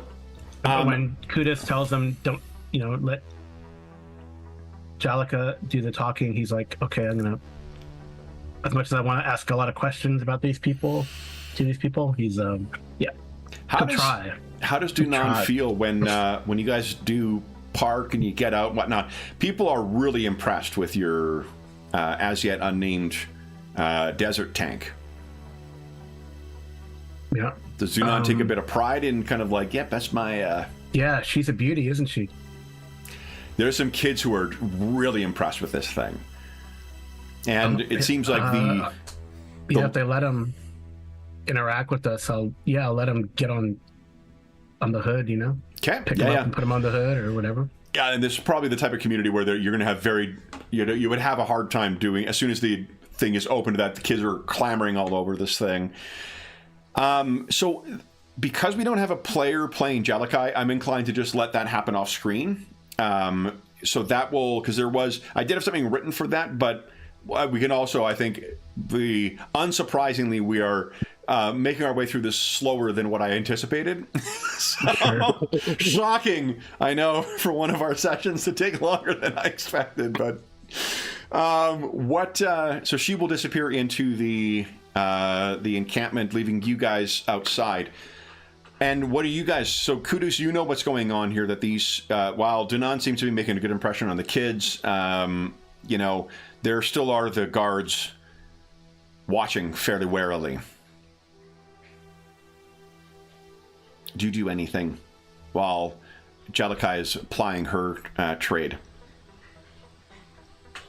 Yeah, I think Kudus would chat to some of the guards or whoever is closer around the vehicle with the kids and just try and find out what happened.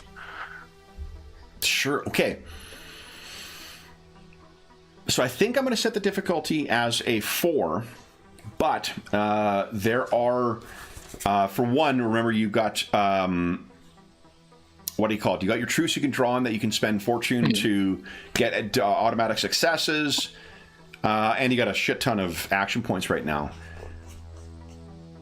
So what are you thinking? Probably insight and command, do you think? Or will and command?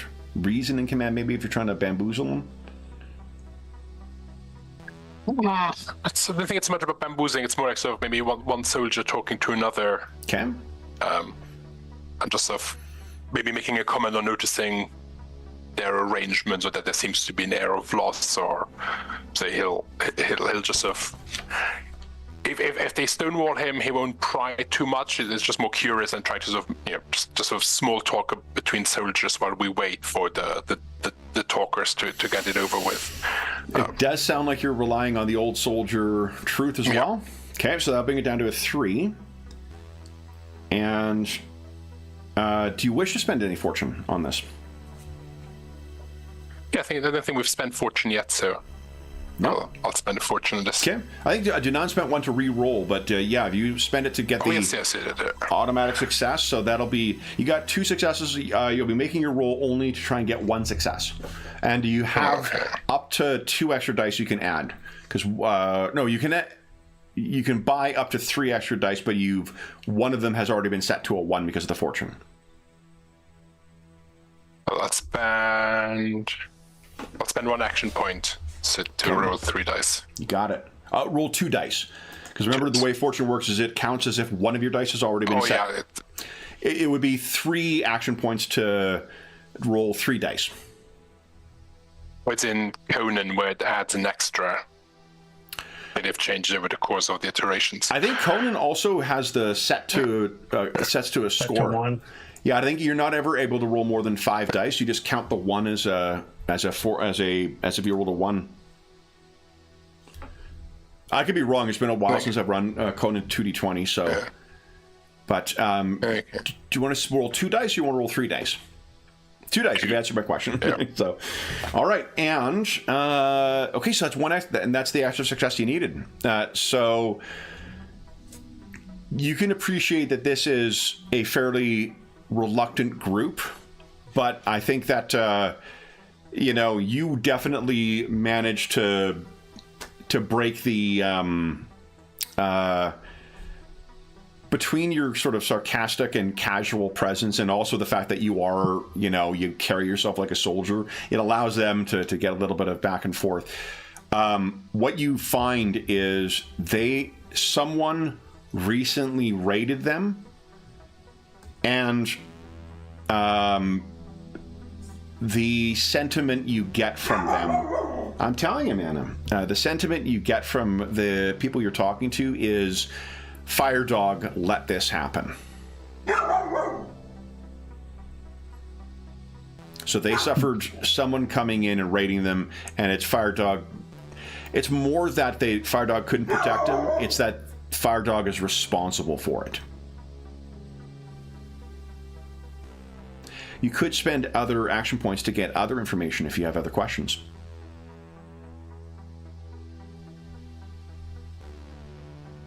Yeah, I'll spend one more, because I think Kudus would want to know how widespread that sentiment of or the fire dogs are to blame for this is, if it's just like one or two individuals, or if it does indeed look like all of the Cold Horizon bag, or most of them are of that opinion. So just to get like a better understanding of, is this like one or two disgruntled people letting off steam, or is the faction as a whole of the opinion that, yeah, the fire dogs, they're to blame for this, we're done with them? There's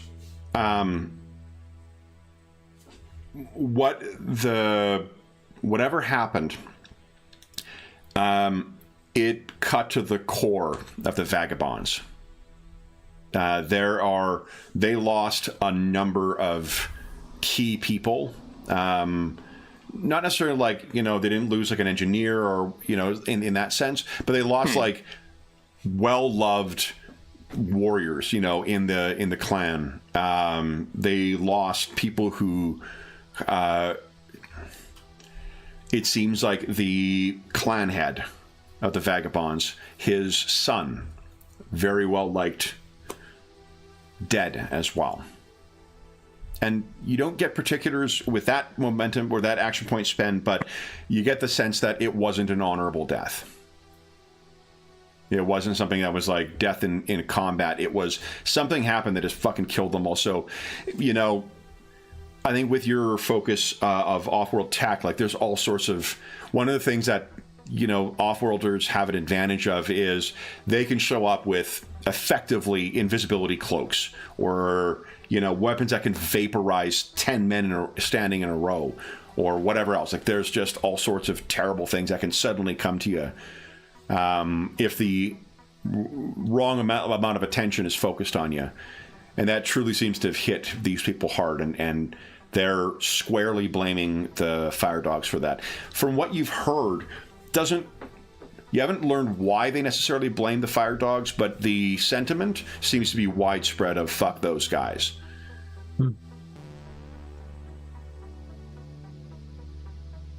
Anything else you could spend more? And I think for Dunan, you can. If you have any questions too, we can roll the things. You're talking to probably families and whatnot around there. If there's anything you wish to try and ask as well. And sorry, David, I talked over you there. I think Kudus will just add to the fuck the fire dogs. He has obviously no problem sharing that sentiment. They share a toast, more of the cactus whiskey. They toast with, I guess, wouldn't that be tequila? Probably. So the Hilfarian tequila, they share some of that with you. Wow.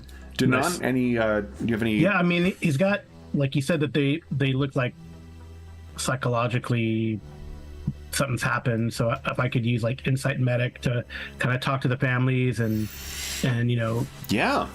instead of like I don't think field. I thought it said field medic. He does have field surgery, but anyway, I don't think that would apply. But just just to kind of talk him, see, hey, it seems like your camp has experienced some loss, and yeah. So I think here's some techniques, to. So see, I think for one, unsolicited, but... field mechanic applies to explore tests, actually, not engineering tests. Yeah. So I think if you want to use like insight and explore, I'll drop it from a 4 to a 3, just with that. Mm-hmm. Do you have a truth you think might apply? I mean, I don't know. He probably should have brought in some tchotchkes because he has trading as second nature, but. I don't think. So why do we? No, that makes sense. Sure. Yeah, he gives some little. Probably has it on hand. Okay. Yeah, collected some rocks from the journey. Just sure.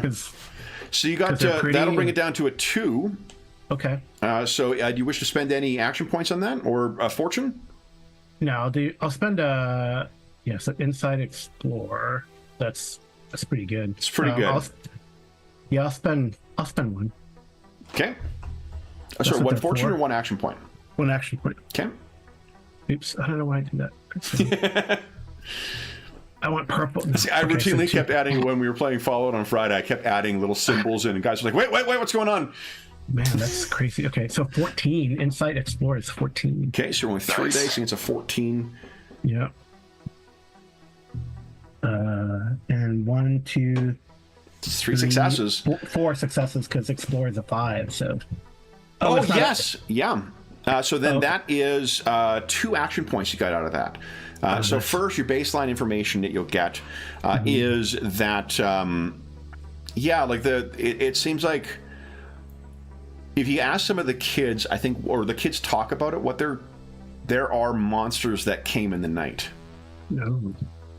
Like, the kids say that something came in the night and murdered a bunch of people in they probably talk about it as like the castle or the, whatever, the fortress. Something came into the castle and murdered a slew of people. Wow. No one knows what it was. No one, the kids are all terrified now. The mothers who want to try and, rein in uncooperative children are readily using that as the desert spirits will come in the night and get you. Go to bed. Yeah. I think I'll bank those. Okay. I don't know if there's anything else I need to know, but I do give them, some of the cool rocks just to, make them feel a little better. Sure. Yeah. I'm not gonna. I'll give them some of the rocks and say, that's horrible. I hope they're not still out there. And I probably will, at some point when I can, I'll talk to Kudus and let him know what. Yeah, you guys have a chance to maybe have a word. Jalakai is in there for a while. There, as a liaison's blade, that sometimes this just takes time to hammer out all the particulars of this, Kudus. Mm-hmm. So you will have an opportunity, the two of you, as you're talking and kind of, denying maybe you're getting things ready or double checking, tire pressure or whatever. So you can have a opportunity to have a chat with one another. Yeah, I tell them like the kids said they were monsters that came and killed a bunch of people. They're pretty on edge, protective of the families. Yeah, sounds like someone with access to some pretty sweet tech hit them. Yeah. So, do we know about like the other group or the Offworlders? No, I think the efforts of the Rift Wanderer were kept from everyone other than the Rift Wanderer's liaison. No. Yeah, so I guess we probably need to be extra vigilant just in case those monsters are still out there.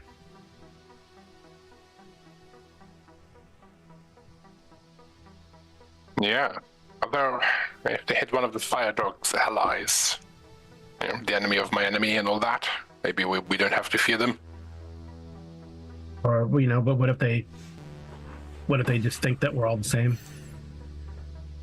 It could all just be the Intercessor's machinations, off-world attack, clandestine stealth things in the night.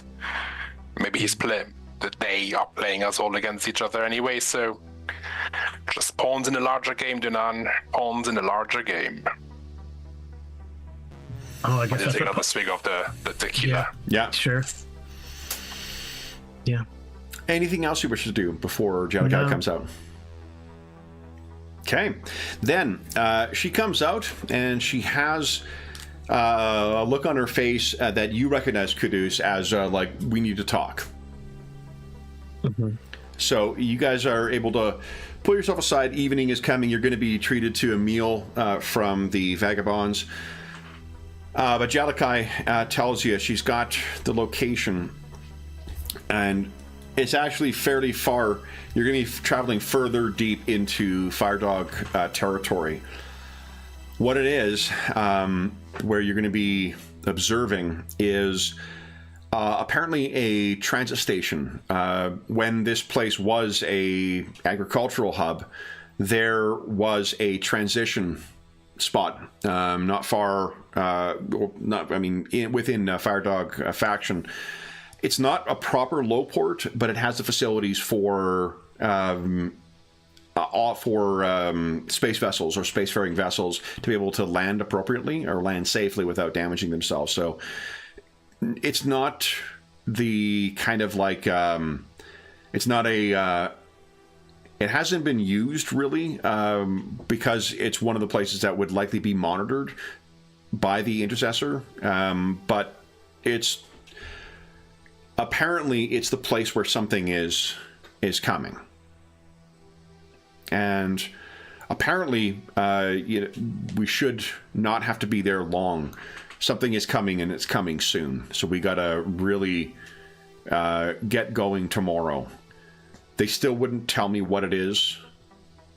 And I think because if I was to guess, that was negotiated on our side. Because they want the impression to be honest. They want no prompting from whatever our reaction is, so when the intercessors' witches read it, they'll see that what we're seeing is truly what we're seeing. What is it? What is it that we're going to find that would be so important to have such an impact on the intercessor?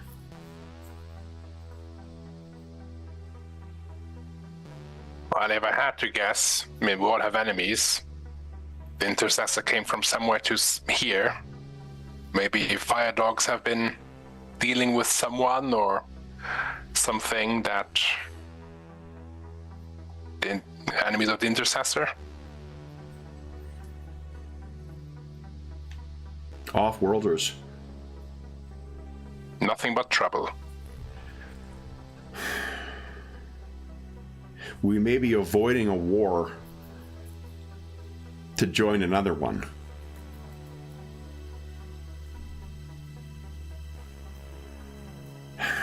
Well, if it's one where the fire dogs get dealt with once and for all and stop being a problem. This is true. No one's going to mourn the loss of them. What did you, any gestures to the town? Did you get anything from them? We just will look over to Dunan and sort of nod at Dunan. Yeah, this place was hit by, well, I don't know, maybe Kudus will correct me, but I suspect, I don't really believe in monsters, except in the deep desert, but I suspect off-worlders hit this place, so it's probably interconnected. It killed some key people.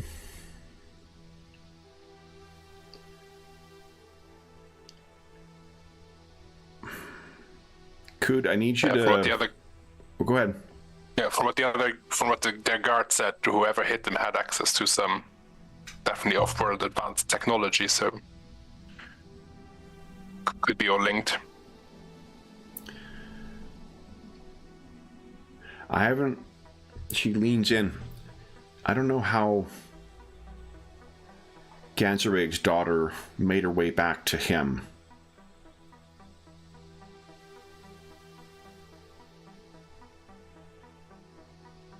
But I think if I were Azir, and Azir is a faction heads of the Firedog faction. If I was Azir, I wouldn't have kept her with any of my people for fear of loose lips.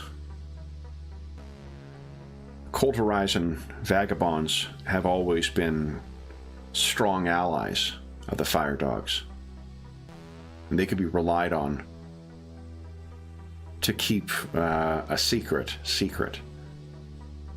And she looks back at this structure. What if they're the ones who had the daughter? And then Ganzerig's off-world friends came and took her back.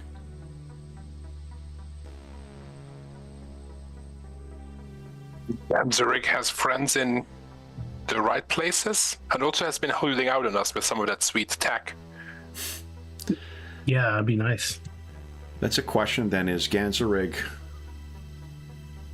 are they friends of his, or is he doing their bidding? Are we positioning ourselves to be the cold horizon vagabonds to off-worlders? Are we going to be middlemen for their proxy wars?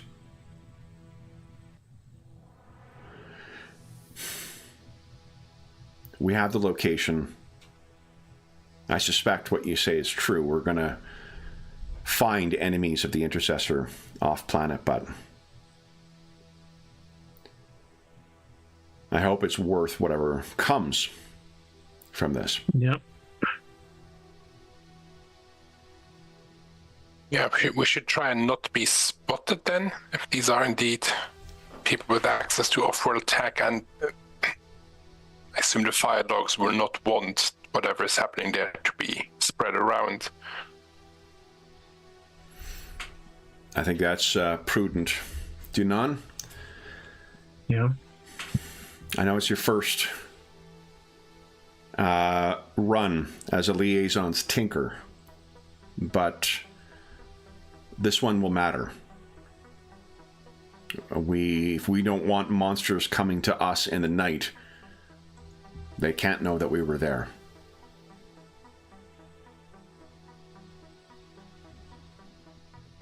Does Dunan have weapons? As we're having this chat, Kudos will sort of just look over and go into if there might be a fight, what are we dealing with here? Yeah. Yeah, he does. Oh, good. I got a battle rifle. Because don't worry, you know, we practice in the corral. Sometimes they make us fight with knives. These tin cans might shoot back. Yep. Okay. Anything else you guys wish to do while you are in the Vagabond's camp?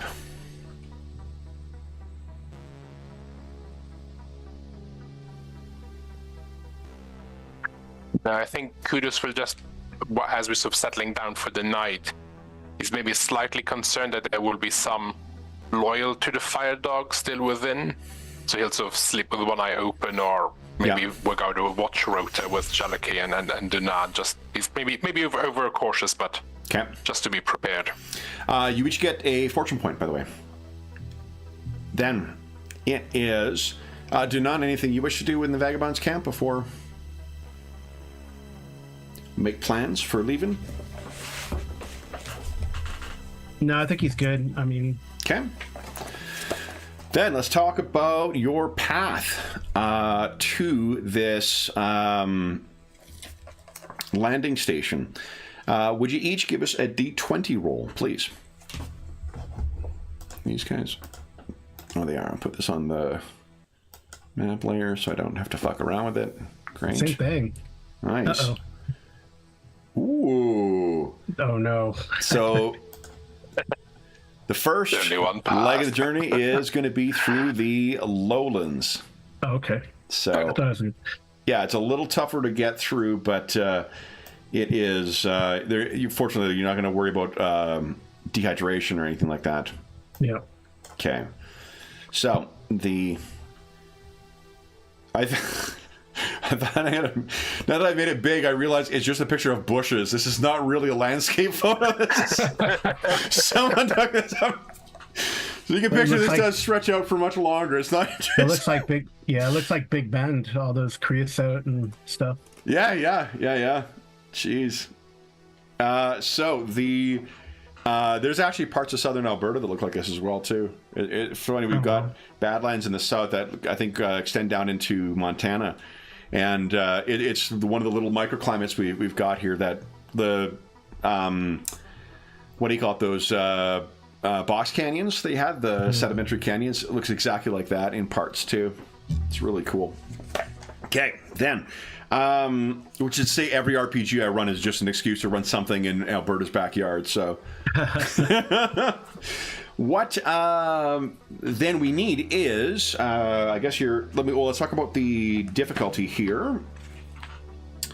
Lowlands, the truths are scrubby brush and scrubby brush and trees and precious moisture. Travel tests are difficulty 2 and camping tests are 1. Then, why don't we kudos. Assuming you guys the kids are all waving as the tank pulls out into the distance. Why don't you give us a D20 roll, kudos? Let's see if anything interesting happens. 15, eh? Ooh. Terrain and hazards. Like that. All right, and would you kind of give us another D20 roll? My turn? Oh, no, you'll be rolling for the survival check, so having kudos roll for the checkout. I get us into trouble, you get us out of trouble. I see. Yeah. All right. So as you guys roll out into the desert, it's not long before you're once again around nothing. This is a much bumpier, and more challenging drive. Trying to follow routes. I guess that's a question, Dunan. Are you going to follow the kind of trails that are available, or are you off-roading? There's no mechanical difference. I just want to know for in fiction, sort of what. Probably the trails. Yeah. I think. Okay. I mean, because we're in a vehicle that's marked. Yeah, so it would be expected in the region, right? Yeah. Okay, so yeah, you're able to make pretty good speed then. Which, let's see here.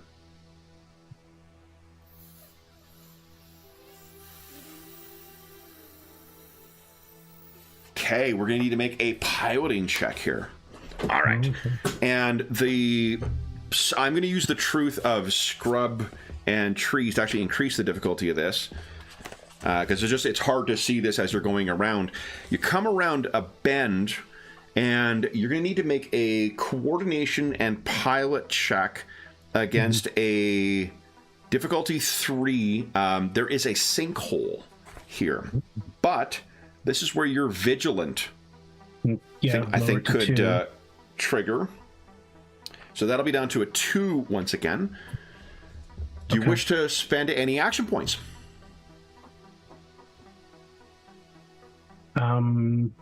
Yes, I'm going to spend at least 1 action point. Okay. But I might as well feel like I want to use that fortune. Ooh. I got 3 of them. Yeah. Make some space. Yep. So if you're going to spend 1 action point, you'll be rolling 2, and you've already got 2 successes out of it. Yep. Okay.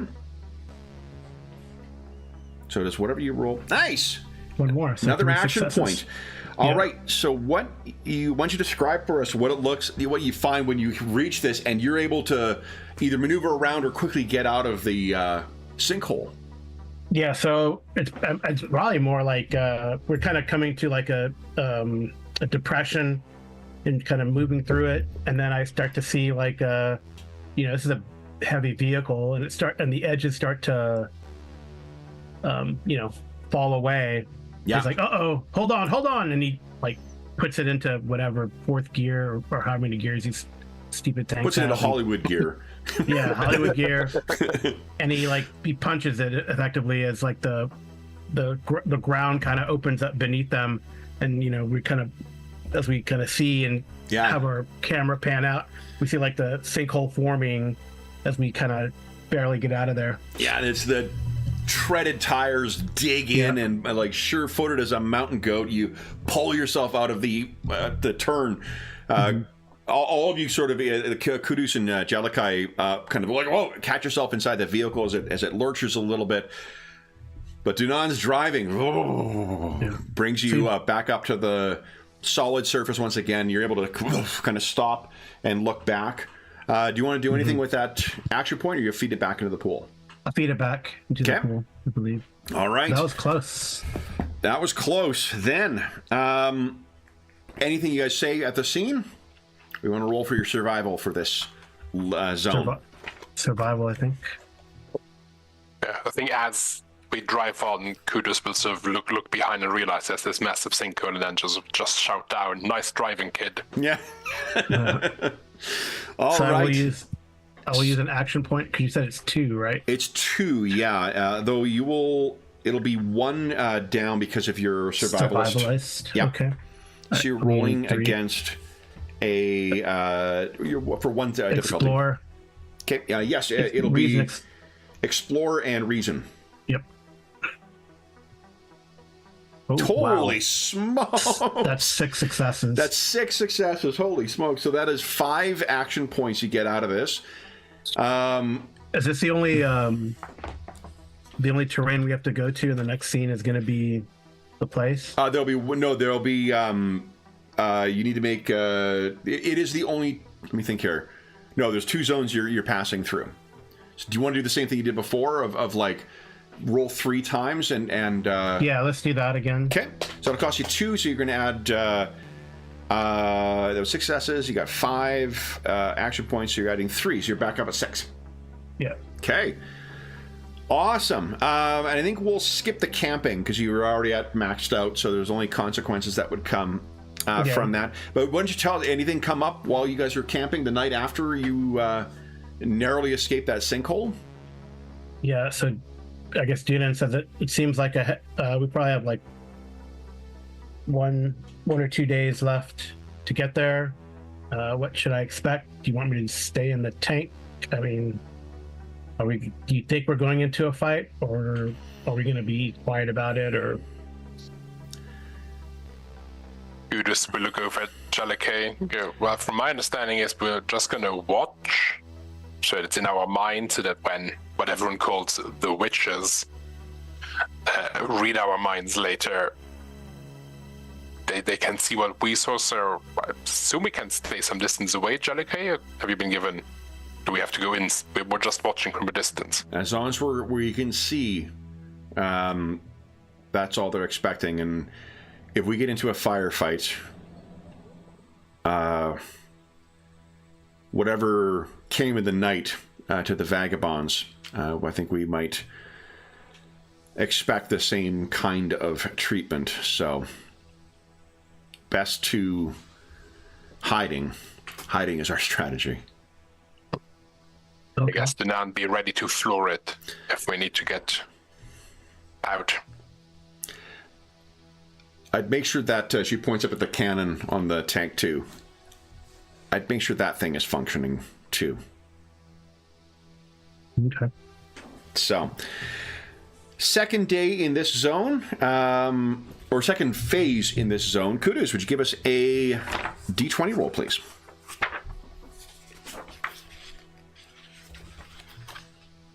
Ooh, 12. Oh, interesting. All right. Then, would you give us another D20 roll, please, Kudos? 5. Oh, yes. All right. So, I'd like you guys to set the stage for us for one of your midday breaks. You obviously can't just sit in the vehicle and drive for 8 hours at a stretch, you know, especially. Yeah. So this is one of your things where you've stopped the thing and you're not even having to pull off the trail. You're, for every direction that you can see, there is nothing but wide open territory. Mm-hmm. What's the break like? Do you take a step away from the thing? Do you from the vehicle to relieve yourself? Do you take a break and have a snack, sitting on top of the hood, although it'll be fucking hot on top of there? Yeah, probably like in the shadow of the hood or the vehicle. Take a break, get the food out. Yeah, so you got some food out. You maybe grab a couple stones off the ground that you can use for future tchotchkes. Mm-hmm. Kudos, what about you? He'll join the break, but then following Jalakay's admonition, he'll through like checking the gun on the vehicle, making sure it's all operational. So he's supposed to be like on the vehicle while chatting to Danan and Jalakay, but just sort of double checking it's all functioning. Okay, so to Dunan, while this is going on, and Kudus, you're going to be able to assist with this, because I think you're also keeping an eye out. This is going to be an insight and explore check, and with your vigilant talent applying, it's going to be a difficulty 2. Okay. So you can go ahead and spend over how many action points you'd like if you want to roll with extra dice. The insight, explore. Yeah, insight and explore, yeah. Jeez. I'll spend 1 at least. Okay. So, see what happens. 4 successes. Jeez. Okay. Oh, wow. Oh, no, that's only if you, that's only if there's no focus that applies, so... okay. Yeah, so 2 successes. 2 successes, so you need 1 more from Kudus. Oh, no, it was down to 2. Oh, no, you got 2. Okay. We lowered it to 2. Yeah, so this means that, Dunan, you're not fully surprised when you hear the sound of...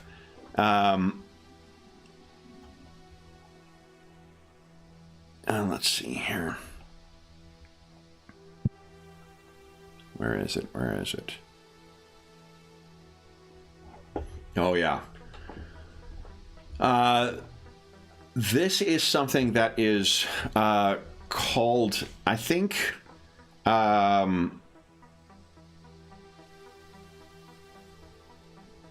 it's something, there's probably a taxonomical name for this. That is some off-worlder, scientist or whatnot might apply.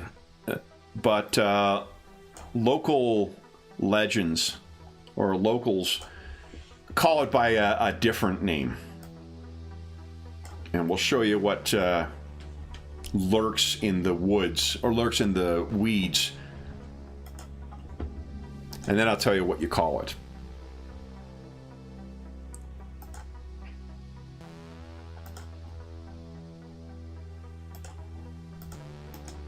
So this is what is trilling low in anticipation of its pouncing attack. Ooh. Locals call it a fang dragon. Huh. So, this is out there. It is about the size of a horse. It is one of the apex predators on Hilfer. And in these luscious areas, it has ample prey typically. So, Dunan, you have enough of a trilling that you can hear that this thing is out here. We're using the typical 2d20 initiative system, so one of you guys gets to go first unless I spend threat or spend action points, and I have 0 action points currently. So what would you guys, which of you two would like to go first, and what would you like to do? Danana thinks as you are the one who's more aware of it, you can go first. So Danan's gonna go Fang Dragon. He's gonna start moving to climb into the tank. Okay, so be a minor action to move into, try to move inside the thing. Yeah. And then Jelikai is, I think none of you guys are inside the tank at present. So no, probably it's eating out there. Yeah. Do you have a major action you want to do? Dunan can turn as a vehicle off. I don't know if it's like diesel. It's probably off right now. Yeah. So if you want to try and turn the vehicle on. Okay. So boom. All right. So then, unless you guys spend 2 action points, I'm up next. Well, funny you should mention that. Yeah. Because I have the reactive talent during the first round of any combat. You and your allies may ignore because of the keep the initiative momentum spent. What? That's incredible. Then what would you like to do, Kudus? Does Kudus know? So I assume Kudus is familiar with when Dunan shouts "Fang Dragon." Absolutely. Yeah. And I think you guys got enough net successes. You can see this thing. The white of it's hidden quite well, but you can see this thing in the effectively 1 zone away. So it'd be medium range right now. Are they susceptible to Gauss rifles? To Gauss rifles, yes, they have very tough hide. But yes, they certainly can be affected by Gauss rifles. Then I'm Gonna invoke the old soldier truth to say that I'm obviously never very far from my precious guns. 100%. Even during a break. Yeah. So I think as I hear Dunan scramble into the vehicle and shout "Fang Dragon," I'm already moving towards my gun, bringing it up, and then taking a shot at this thing. Go ahead. Okay, so then it'll be your minor action to grab the gun.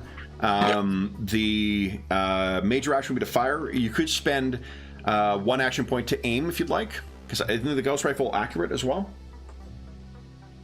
The Gauss rifle is not the battle rifle. It's not. Okay. No. All right.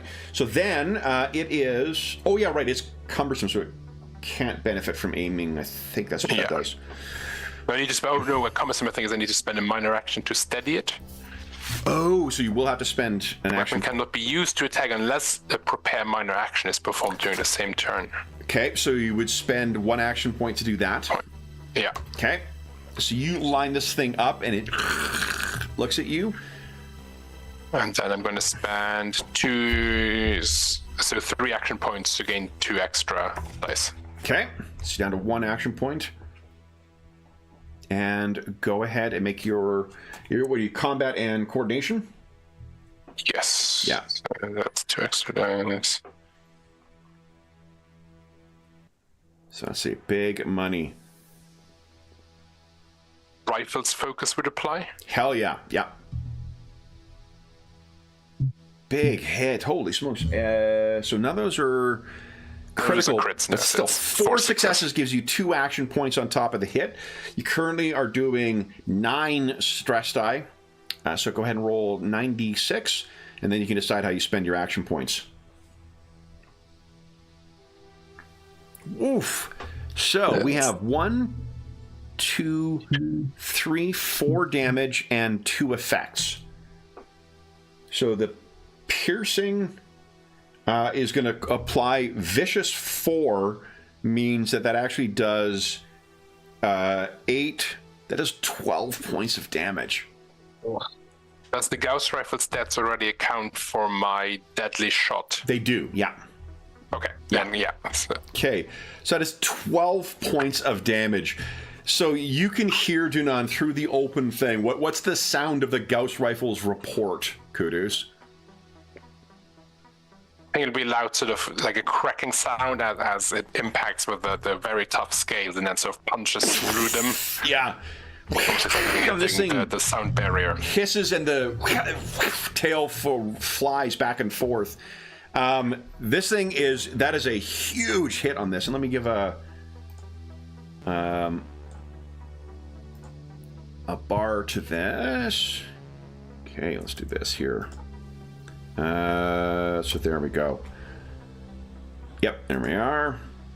All right, look at that hit. And that means actually, hold on, 12 damage that gets right through its armor, also inflicts 2 injuries on it. Yeah. So that means, what are you thinking the injuries are? Because they basically apply as narrative penalties when they would apply, or when they would negative truce, basically. Oh, okay. I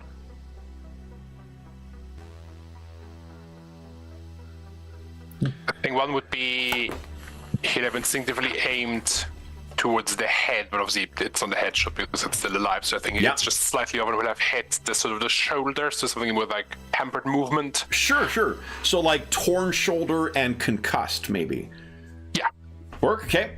All right. So this thing has its bell well and truly. I'm actually going to make a will and combat check to see if this thing's going to run off. So 2 dice. I have no things. I got 2 successes out of it.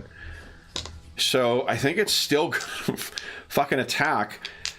So it'll have to use a minor action to close zones into where you are, Kudus. And melee, I think, is an opposed brawn plus combat. No. Yeah, brawn plus combat. So this thing's going to leap up on you, Kudus. I currently have 2 negative truce on me, so I'm rolling against a difficulty of 3. You go ahead and compose your pool however you like, and you tell me if I'm getting any action points. I can't spend whatever action points I gain on this roll, though.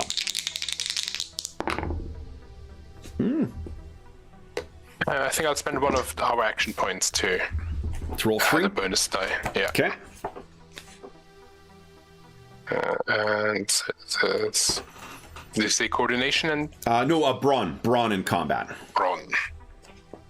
That's still 16 for you, so that's pretty. Yeah, no complaints there. Ooh! Oh, mama! You're welcome. Nice. So what this thing does, it doesn't actually affect any damage to you. But, so one of those I'm taking action points for, and I'll tell you the other one is you instinctively jam the... Oh, come on, Madison, I'm not killing people. You instinctively jam your Gauss rifle in the way, and that jaw clamps down on it, damaging it. It is not destroyed, but it is damaged. And Jalakai will go next. She runs inside the thing. End of round. Which of you would like to go first? I think Kudos needs to go. Okay. Kudos, this thing has... You don't get your talent this time around, do you? The reactive is only doing the first round of melee combat. So you should go. You're in the most danger. What are you thinking? And it's just to be clear, it's not holding on to it. It bit down, and when it didn't realize it wasn't flush, it let go. This is on top of the tank right now. What are you doing, Kudos? I think, seeing as it's in my face and has damaged my precious rifle, he will draw his combat knife and try and stab it in what passes for eyes. Nice. Okay. So go ahead. That'll be a... Ooh. That'll be a brawn and combat check. I will take 2 of our action points and then give you an additional 1 to get 2 bonus dice. Okay. And then, are you feeling burdened by fortune right now? Sure, why not? You got old soldier this? Because if you need to justify it with one of your truths. Oh, and that's I think it was a soldier. Just when this thing looks scary, it's just an animal. Yeah. Okay. When then this is, and those teeth are going to look pretty, or fangs will look pretty nice around your neck afterwards. All right. So then I'm rolling 2. Go ahead and make your roll, and I'll make the resisted roll. I only had 2 action points available, so I'll spend 1 to get an extra dice. Oh, nice. And that's a crit. That's a crit, right? The 1? Yeah. The 1 is always a crit, yeah. Yeah. So that's 5 successes because I spent fortune, which gives me 2. Okay. And then that's another 3, yeah, so 5 successes in total. Yeah, and I would have... Yes, no, you rolled the correct amount. Sorry, I'm just trying to remember if I get more action points. All right, so then let me see here. 5 successes is incredible. So you got, right now, 4 excess. I only rolled 1 success. So you have 4 action points. Why don't you roll damage for your combat knife? It'll be 7 stress die. Dang, that's a nice knife. He's pretty deadly with it, and it's neat the way that you add your combat. Yeah, like Octoon. Whoa! That's 2, 3, 4, 5, 6, 7. That is 8 damage plus an effect. Mm-hmm. One of those is vicious. That's 9 damage. Also, I'm formidable, so I add +1 stress when using a melee attack. Right. So that is 10 damage right now. You have 4 action points. You can spend up to 3 of those to add just a flat +3 stress if you like. Yeah. Okay. Why don't you tell us what it looks like as you kill the first Fang Dragon on the channel? Oh, wow. I think in which case, as it gets ready to, having realized the rifle isn't flesh and then trying to bite me rather than going through the eyes, I'll actually just plunge my arm in its maw and sort of cut deep in its throat. Okay. So then this thing, it twists, and you probably are messing up your armor on your arm, but it kind of spasmodically twists to the side as Jadakai runs in, as Dunan roars up the engine, and then it falls down dead. Fortunately, your Gauss rifle has seen better days. I know. Yeah, hopefully I can fix it. Definitely, yeah. It's just a truth that you'll need to repair. So I was coming, Kudus. I was going to run it over. So Jadakai yells outside, like, "Get inside, Kudus!" But it's it's okay. dead. It's dealt with. No, there might be more. What? It's packed. I think they hunt in packs. I scan the horizon to see if there's any more fang dragons out there. Sure. So you would have you can put one action point back in the pool because you did one. You only spent 3 of the 4 you had. Yeah. So. And I think I gave you an extra action point. I did count it, and then I spent it actually on my resisted. To destroy your. Yeah, I had to spend it to resist. Fortunately, this seems to be an alpha fang dragon, so it is the only thing. I don't know. I feel like we should, dress it. That's food. I don't know if they're good eats, but that looks impressive. Yeah. So I think as you roll up, the sun will be hanging lower in the sky for this day. But when you do roar the engine up again, I think you see one of these things like a deer on the front of a pickup. This thing is rolling away with a fang dragon lashed to the front. And I think that's the name of our vehicle, the Fang Dragon. Nice. There we go. Love it. All right. Then, and Kudus, you'll get a fortune point for that. That fits very much into servicing your old soldier trait. So you guys go rolling off. Why don't Dunan give us your survival check? Okay. So be reason and explore at a difficulty of 0.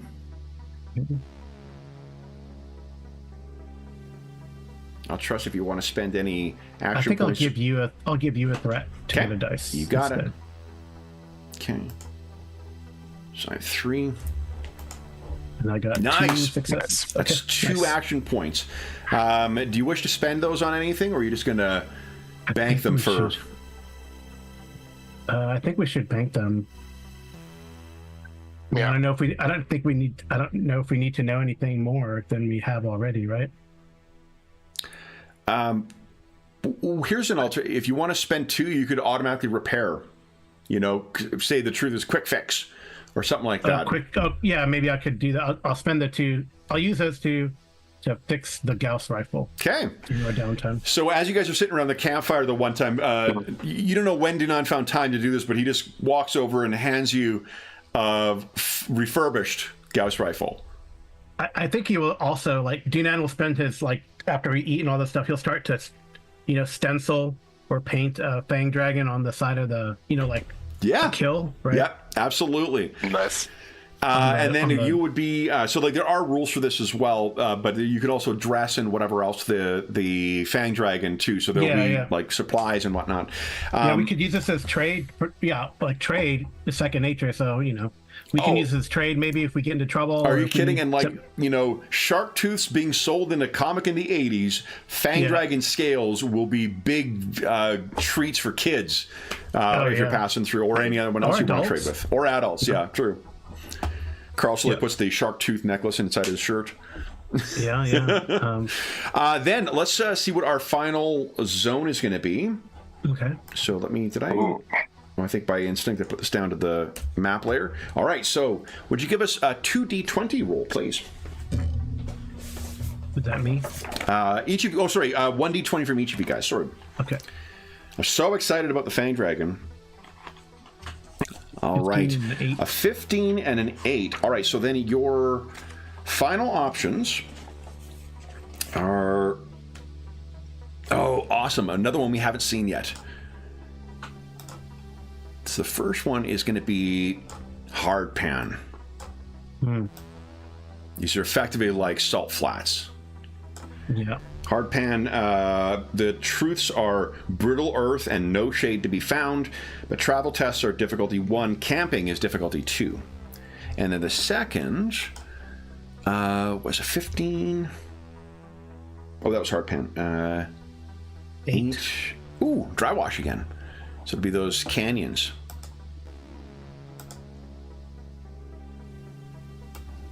We're going to like a station, right? Yeah, a former. This is before the punitive action by Sindalan Empire, but it was at one point a agricultural low point or low port. Not a full low port. I feel like the salt flats would be more appropriate then. I guess. Well, if our aim is to clandestinely observe something, doing that from the vantage of those canyons might be a better option. Rather than being out in the flats where we might be easily spotted. I thought we wanted to roll up showing the Fang Dragon part. But okay. Dunan, you will be celebrated as a hero when we roll back to our camp. Oh, but remember, this is the something potentially very dangerous will be arriving here. Okay.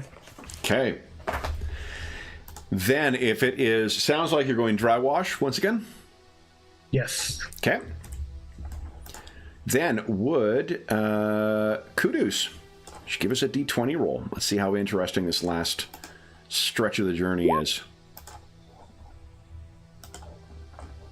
Nat 20, baby. Awesome. Let's see. All right. Would you roll 2d20, please? Okay. Okay.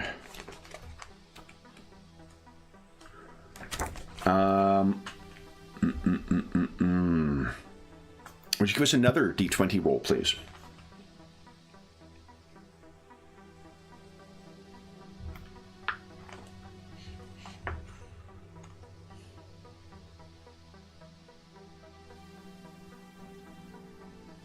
Oh, incredible. So you guys are, I guess, first off, tell us what's going through each of your respective minds as you're making your way, winding once again through these canyons, mindful that you're going to be coming up on whatever surprise that or vision that Ganzerig felt worth traveling this far and under this set amount of secrecy. Kudos, how are you handling the near-death experience with the Fang Dragon? I think he probably relished it after however many days or weeks have passed of not much happening, which on one hand is good, but I think as someone who's quite used to violence and that sort of adrenaline-pumping lifestyle, it's given him like a boost. So he's surprisingly chirper. And it helps him focus on what might be ahead, because that might be even more dangerous than this of apex predator. So yeah, I think he's in a good mood, weirdly enough. Okay. And focus on being prepared for what lies ahead. Awesome. What about Dunan? Dunan is excited to get to the end of this. He's pretty. It's cool that they killed the Fang Dragon on their expedition. Mm-hmm. Yeah. Okay. So maybe he's driving a little faster than normal. Yeah. We're gonna want. This is also firm land, so this is a place where you can actually go at a good clip. You just need to be mindful of where you're driving. Yep. So Danan, tell me what happens when you come around a bend and you see about maybe like 20 meters ahead of you, there appears to be a single figure lying down in the middle of the canyon, face down. I kind of grind things to a halt and I say, body in the road, keep going. So Kudos, or investigate. This could be a trap. Would you give us a 1d20 roll, Kudos?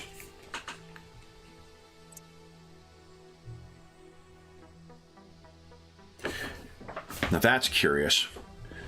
The you maybe get your, binoculars out, and you can see the markings on this fella who has fallen face down is actually from the Arrowhead Howlers. And they're a minor faction that is actually allied with Ganzarag's horde.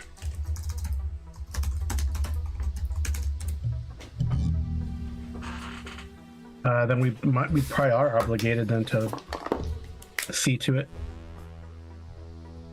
What would a howler be doing out here, Jellicoe?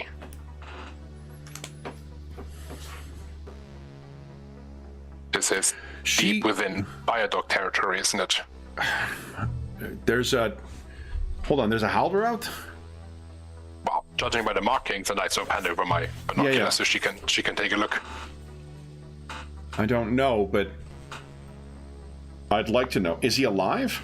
I mean, I can run out there and check. You stay on the gun, or get ready to fire.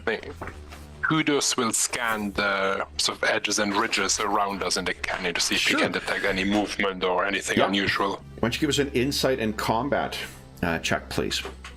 And Dunan will move out there to see to this guy. So the difficulty of this, I would set it at 2 normally. I'm going to bump it to a 3 because of the canyons and stuff that are around.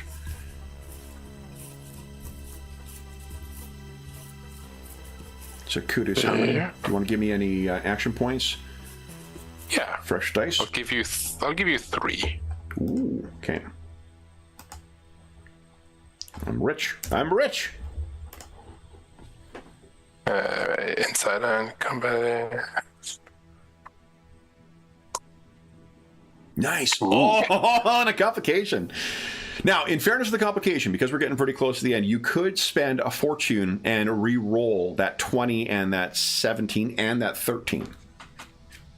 Yeah, why not? Because I think you probably through either Old Soldier or, Protect the Clan, one of your truce, that would make sense. So re-roll 3 of those.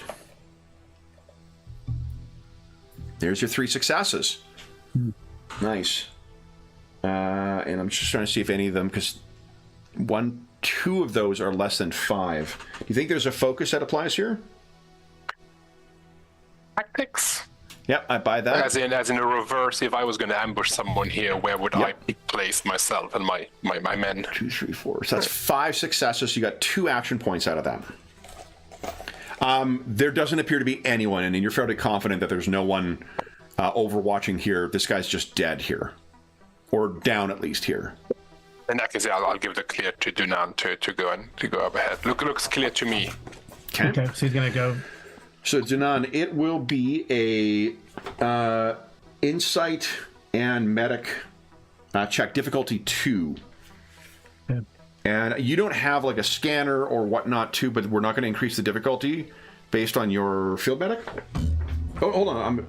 It's field mechanic. I have field surgery as a focus, but I don't know if you need surgery. We don't know yet. I do have a med kit. Yeah, field surgery would be a focus. Yeah. I have a med kit though. Yeah, med kit. Med kit will let you re-roll a d20. Oh, okay. Can. 3. So I'll take 1 from the pool. Can. And you said medic and insight? Medic and insight. So that'll be a 12, I guess you're rolling against. Yep. Okay. You got 1 success. Oh, you got that 20 though. A complication. Yeah, I need. Do you want to spend I'll spend a fortune. Yeah. What? Probably resilient survivor or endlessly resourceful. Yeah, either of those I'd buy. So, and you can re-roll that 18 as well if you like. Right. So I re-roll 2 dice. Yeah, because I think in this game you re-roll a dice pool, not just 1. Yeah. Okay. So re-roll 2 dice. Nice. So 3 successes. That means you got 1 action point. Yeah, 1 back. Okay. This guy is shockingly still alive. Wow. Okay. Yeah, it's going to take the rest of the travel period will be for this guy to wake up. Can I move him into or get Jalakai or Kudus? Yeah, they can help out here and maybe Jalakai while Kudos still, Overwatch or whatever. Yep. So you do have the one action point, which you could maybe spend on, say, gathering for the gain information. Yeah. Okay. So like, how was he injured, or what's? Yeah. So how he was injured, it seems as if this guy just dropped of dehydration. He looks like he's got no supplies on him whatsoever. He's been traveling through the Hilfer Desert for quite some time. And he's dressed like a back desert, reconnoitering or like long range reconnaissance type. Mm-hmm.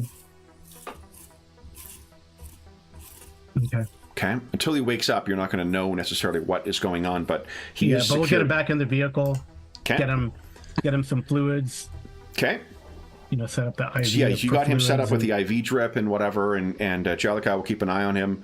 Yeah. Kudos. Curious, he shouldn't be alone at least. Yeah. Yeah.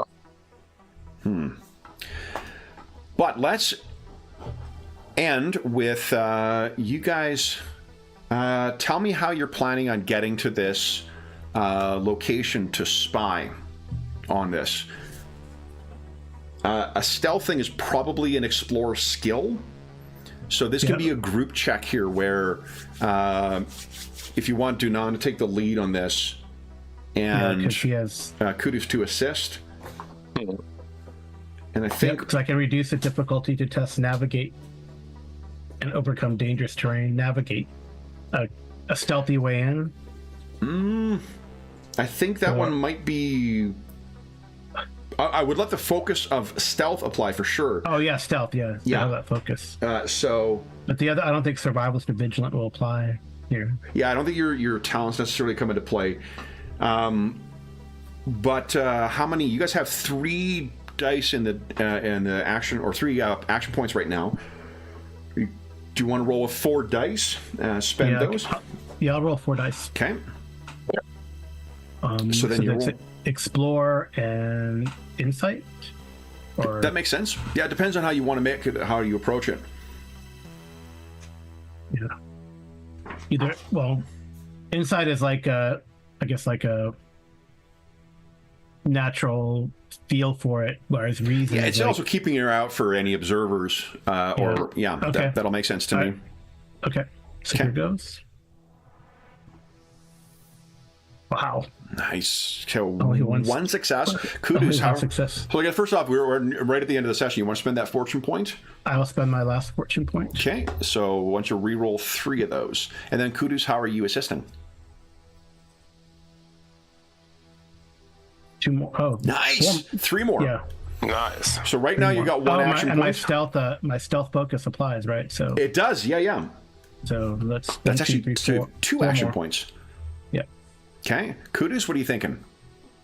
I was thinking maybe agility and explore, as Dunan moves along, he's sort of taking flanking positions, moving scrambling around up the sides. Absolutely. Keep an eye out for any sort of as someone enemies. who has nearly turned ankles on hoodoos before and these things, I absolutely support that. Nice. So you have 3 action points out of this, guys. So if I might make a suggestion, you could spend 2 to create a truth of great hiding spot. Yeah. Okay. And so we got 1 action point in the pool. Then let me tell you what you witness. Somewhere beyond this stuff, you can see, and this is several days worth of waiting before this eventually happens. You've concealed the Fang Dragon somewhere in the hoodoos. That person has still the arrowhead howler still hasn't woken up, but he's stabilizing. And it is not long before you see this, and the station itself, if you picture kind of like, it's kind of like what an oil platform's helicopter pad would look like, but out of the desert here. It's a pre-built, little platform for off-world stations to land, or off-world vessels to land. And what you find, guys, is you hear the engine of the vessel before you see it. And when you first spot it, I think Dunan, you're the one who's the more insightful of the two. It looks like a shimmer in the air.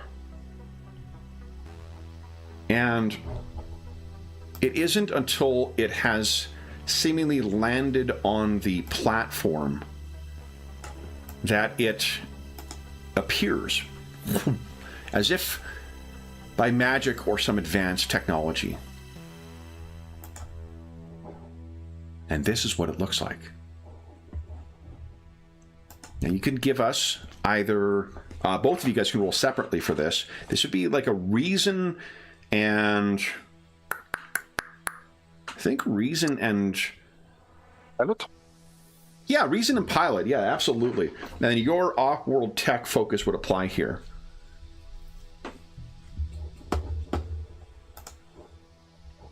There's one action point in the pool, and both of you are sitting on one fortune point that you can't take with you. Oh, you're muted again, Carl. I had used mine already to get into position. Oh, did you? Okay. So, Kudos, Yep. do you want to just blow yours? Yeah, let's do it. So, the Kudos' eyes are wide open when he says, Zodani. This is a Zodani-built vessel. And as you see the bottom open up and its inhabitants spill out, it's almost like a group of truly, I mean, they are technically aliens to you, but something truly not of this world. As almost insectoid humanoids, or appearing as such, white, armored Zodani troops spill out. And one of them, wearing a large cape, clasps hands with one of the members of the Fire Dog faction. It seems that your suspicions about off-world allies was incorrect. And this is something quite valuable to bring back to Ganzareg. Now let me make a roll here. I'm going to blow all of my threat or my action points to roll with. So tell me about or tell us, I should say, about your hidey hole, guys. What's the hiding spot that you guys are in? Well, it's like this Badlands terrain, right? Yeah, yeah. So it's like a little cave, maybe, or an alcove. Yeah, we find a cave that has like maybe two entrances. One where we can get back to our rig, and then this one here looking out over the old spaceport area, I think. Okay.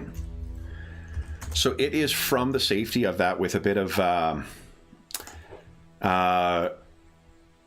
concealment that you've put some brush or something in the way to be able to watch this. Mm-hmm. Taking this in and having identified this, I'm not sure. Do you think that Dunan knows who the Zodani are? Or would that just be, it sound like Kudos is saying some kind of magic word? Well, he's naive, so he's like, what does that mean? Off-worlders are off-worlders, right? Bad news. Very bad news. And that's when you hear the slight hum.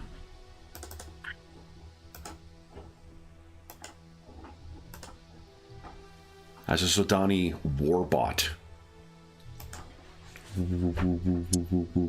That looks vicious. Comes drifting in not far away. Whether it finds our members of the Horde or not, we'll have to see another time, because that brings us to the end of our war story. So, for those listening at home, well, first off, before those listening at home, I will say a huge, huge thank you to Carl and David for diving into this war story and doing such a great job of bringing these characters to life. It's the first time we have run a war story on with this campaign, so It came out better than I could have even hoped. When we started this, I mentioned to the guys that my thought for the session was to give the feeling of a road trip using these rules, and you guys absolutely killed it to make this as interesting of a road trip as I could have hoped. So yeah, and wanting more. Nice. Yeah, that was good fun. I don't know what happened. It's also a good thing. Nice. It's also a good thing we brought the tank. It is a good thing you brought the tank. Yes. So then, for those listening at home, thank you so much for joining us for our war story, the Borderland Vendetta. As is always the case, if you have any comments, questions, or concerns regarding the session, the campaign, or the game in general, I will say I'm going to be on vacation from July 12th until the 22nd. So our next session of this in 2 weeks' time will be missed, but we'll be back in the Borderland in 1 month or in 4 weeks. So there will not be any session during my absence. But if you have any comments, questions, or concerns regarding the session, the events on Hilfer, or these new heroes, or travelers, I should say, please don't hesitate to leave a comment in the comment section down below, and I'll endeavor to reply in a timely fashion. As a reminder as well, the rules we use for the most part for the survival stuff is just slightly tweaked rules out of the Acton Cthulhu adventure or supplement Unexplored. I have said some shitty things about the module or the printing of it and some content, but this was a lot of fucking fun. It's a really neat supplement. There is also a link down below to the Dungeon Musings Discord server, where we have channels dedicated to the Borderland Run campaign, as well as most other things we've got in the channel. I'm not sure if we've got a 2D20 channel. I don't think we do, but we have an assorted games channel where we talk about this stuff. So if you have any questions that you want to direct on there, either of those channels, I'll be able to answer your questions. I'll post the characters as well under the Borderland Run channel. So if you're interested in seeing them there, I'll have that there. There's also a link down below. So there's also a bunch of other channels on there, including Finding a Group and GM Discussion and Virtual Tabletop Chat. Great community that has built up over the years over there, and you are more than welcome to join us. There's also a link down below to our friends at Noble Knight Games. Noble Knight Games has is the preeminent unionized retailer of hard-to-find and out-of-print RPGs in North America. There is a discount code that is listed down below that would normally give a 10% discount, but that expires tomorrow. So I'll have to post a current one, but I'll do that on one of the more current videos. I will write them as soon as our session wraps up today. Noble Knight Games not only has an amazing selection of new role-playing games, board games, and card games, they have an unmatched selection of hard-to-find and out-of-print RPGs, including a bunch of great Traveler stuff. I've filled much of my Traveler First Edition collection from them, or with their assistance. There's also a link down below to something called Heroes Save Villages, which is our charity fundraising campaign we run on the channel. It benefits the SOS Children's Villages International Charity, a really incredible organization active in over 130 countries, benefiting over 80,000 orphaned and abandoned children. All donations through that link go directly to them. None of it goes to the channel or any other middleman. It just goes to benefit the kids who benefit from their services. And as a small way of saying thank you, at the end of July, we'll start voting, opening on the Charity Initiatives channel of the Dungeon Musings Discord server, where we'll have donors voting on the mashup for the charity sessions we'll be running in the last half of the year. The mashups will include things like we're going to be having classic adventures like D&D adventures and Call of Cthulhu adventures and whatnot, and mashing them up with games they are not intended to be run with. So if you are dying to see, say, the Rise of the Rune Lords with Warhammer Fantasy 4th, or if you're dying to see a session of Borderland Run, of the Keep on the Borderlands by way of Traveler, we're going to have some interesting options for you to vote on, and if you've donated $25 or more since January 1st, you will be able to vote for not only the mashup that we'll be doing, but also the heroes that we'll be playing for that session. The last thing I will say is an enormous thank you once again to Carl and David, who met the call of the war story and went beyond that, so that's great. Also, congratulations, guys, on encountering and killing the first, not an actual Fang Dragon, but something that's called a Fang Dragon on the channel, so well done, guys. Then we'll be back in the Borderlands sector in 4 weeks' time. But until then, we hope that we gave you a few hours to take your mind off the troubles of our world and think about the troubles that our travelers have encountered on the surface of Hilfer. And until we see you again, stay safe, stay healthy, and happy gaming.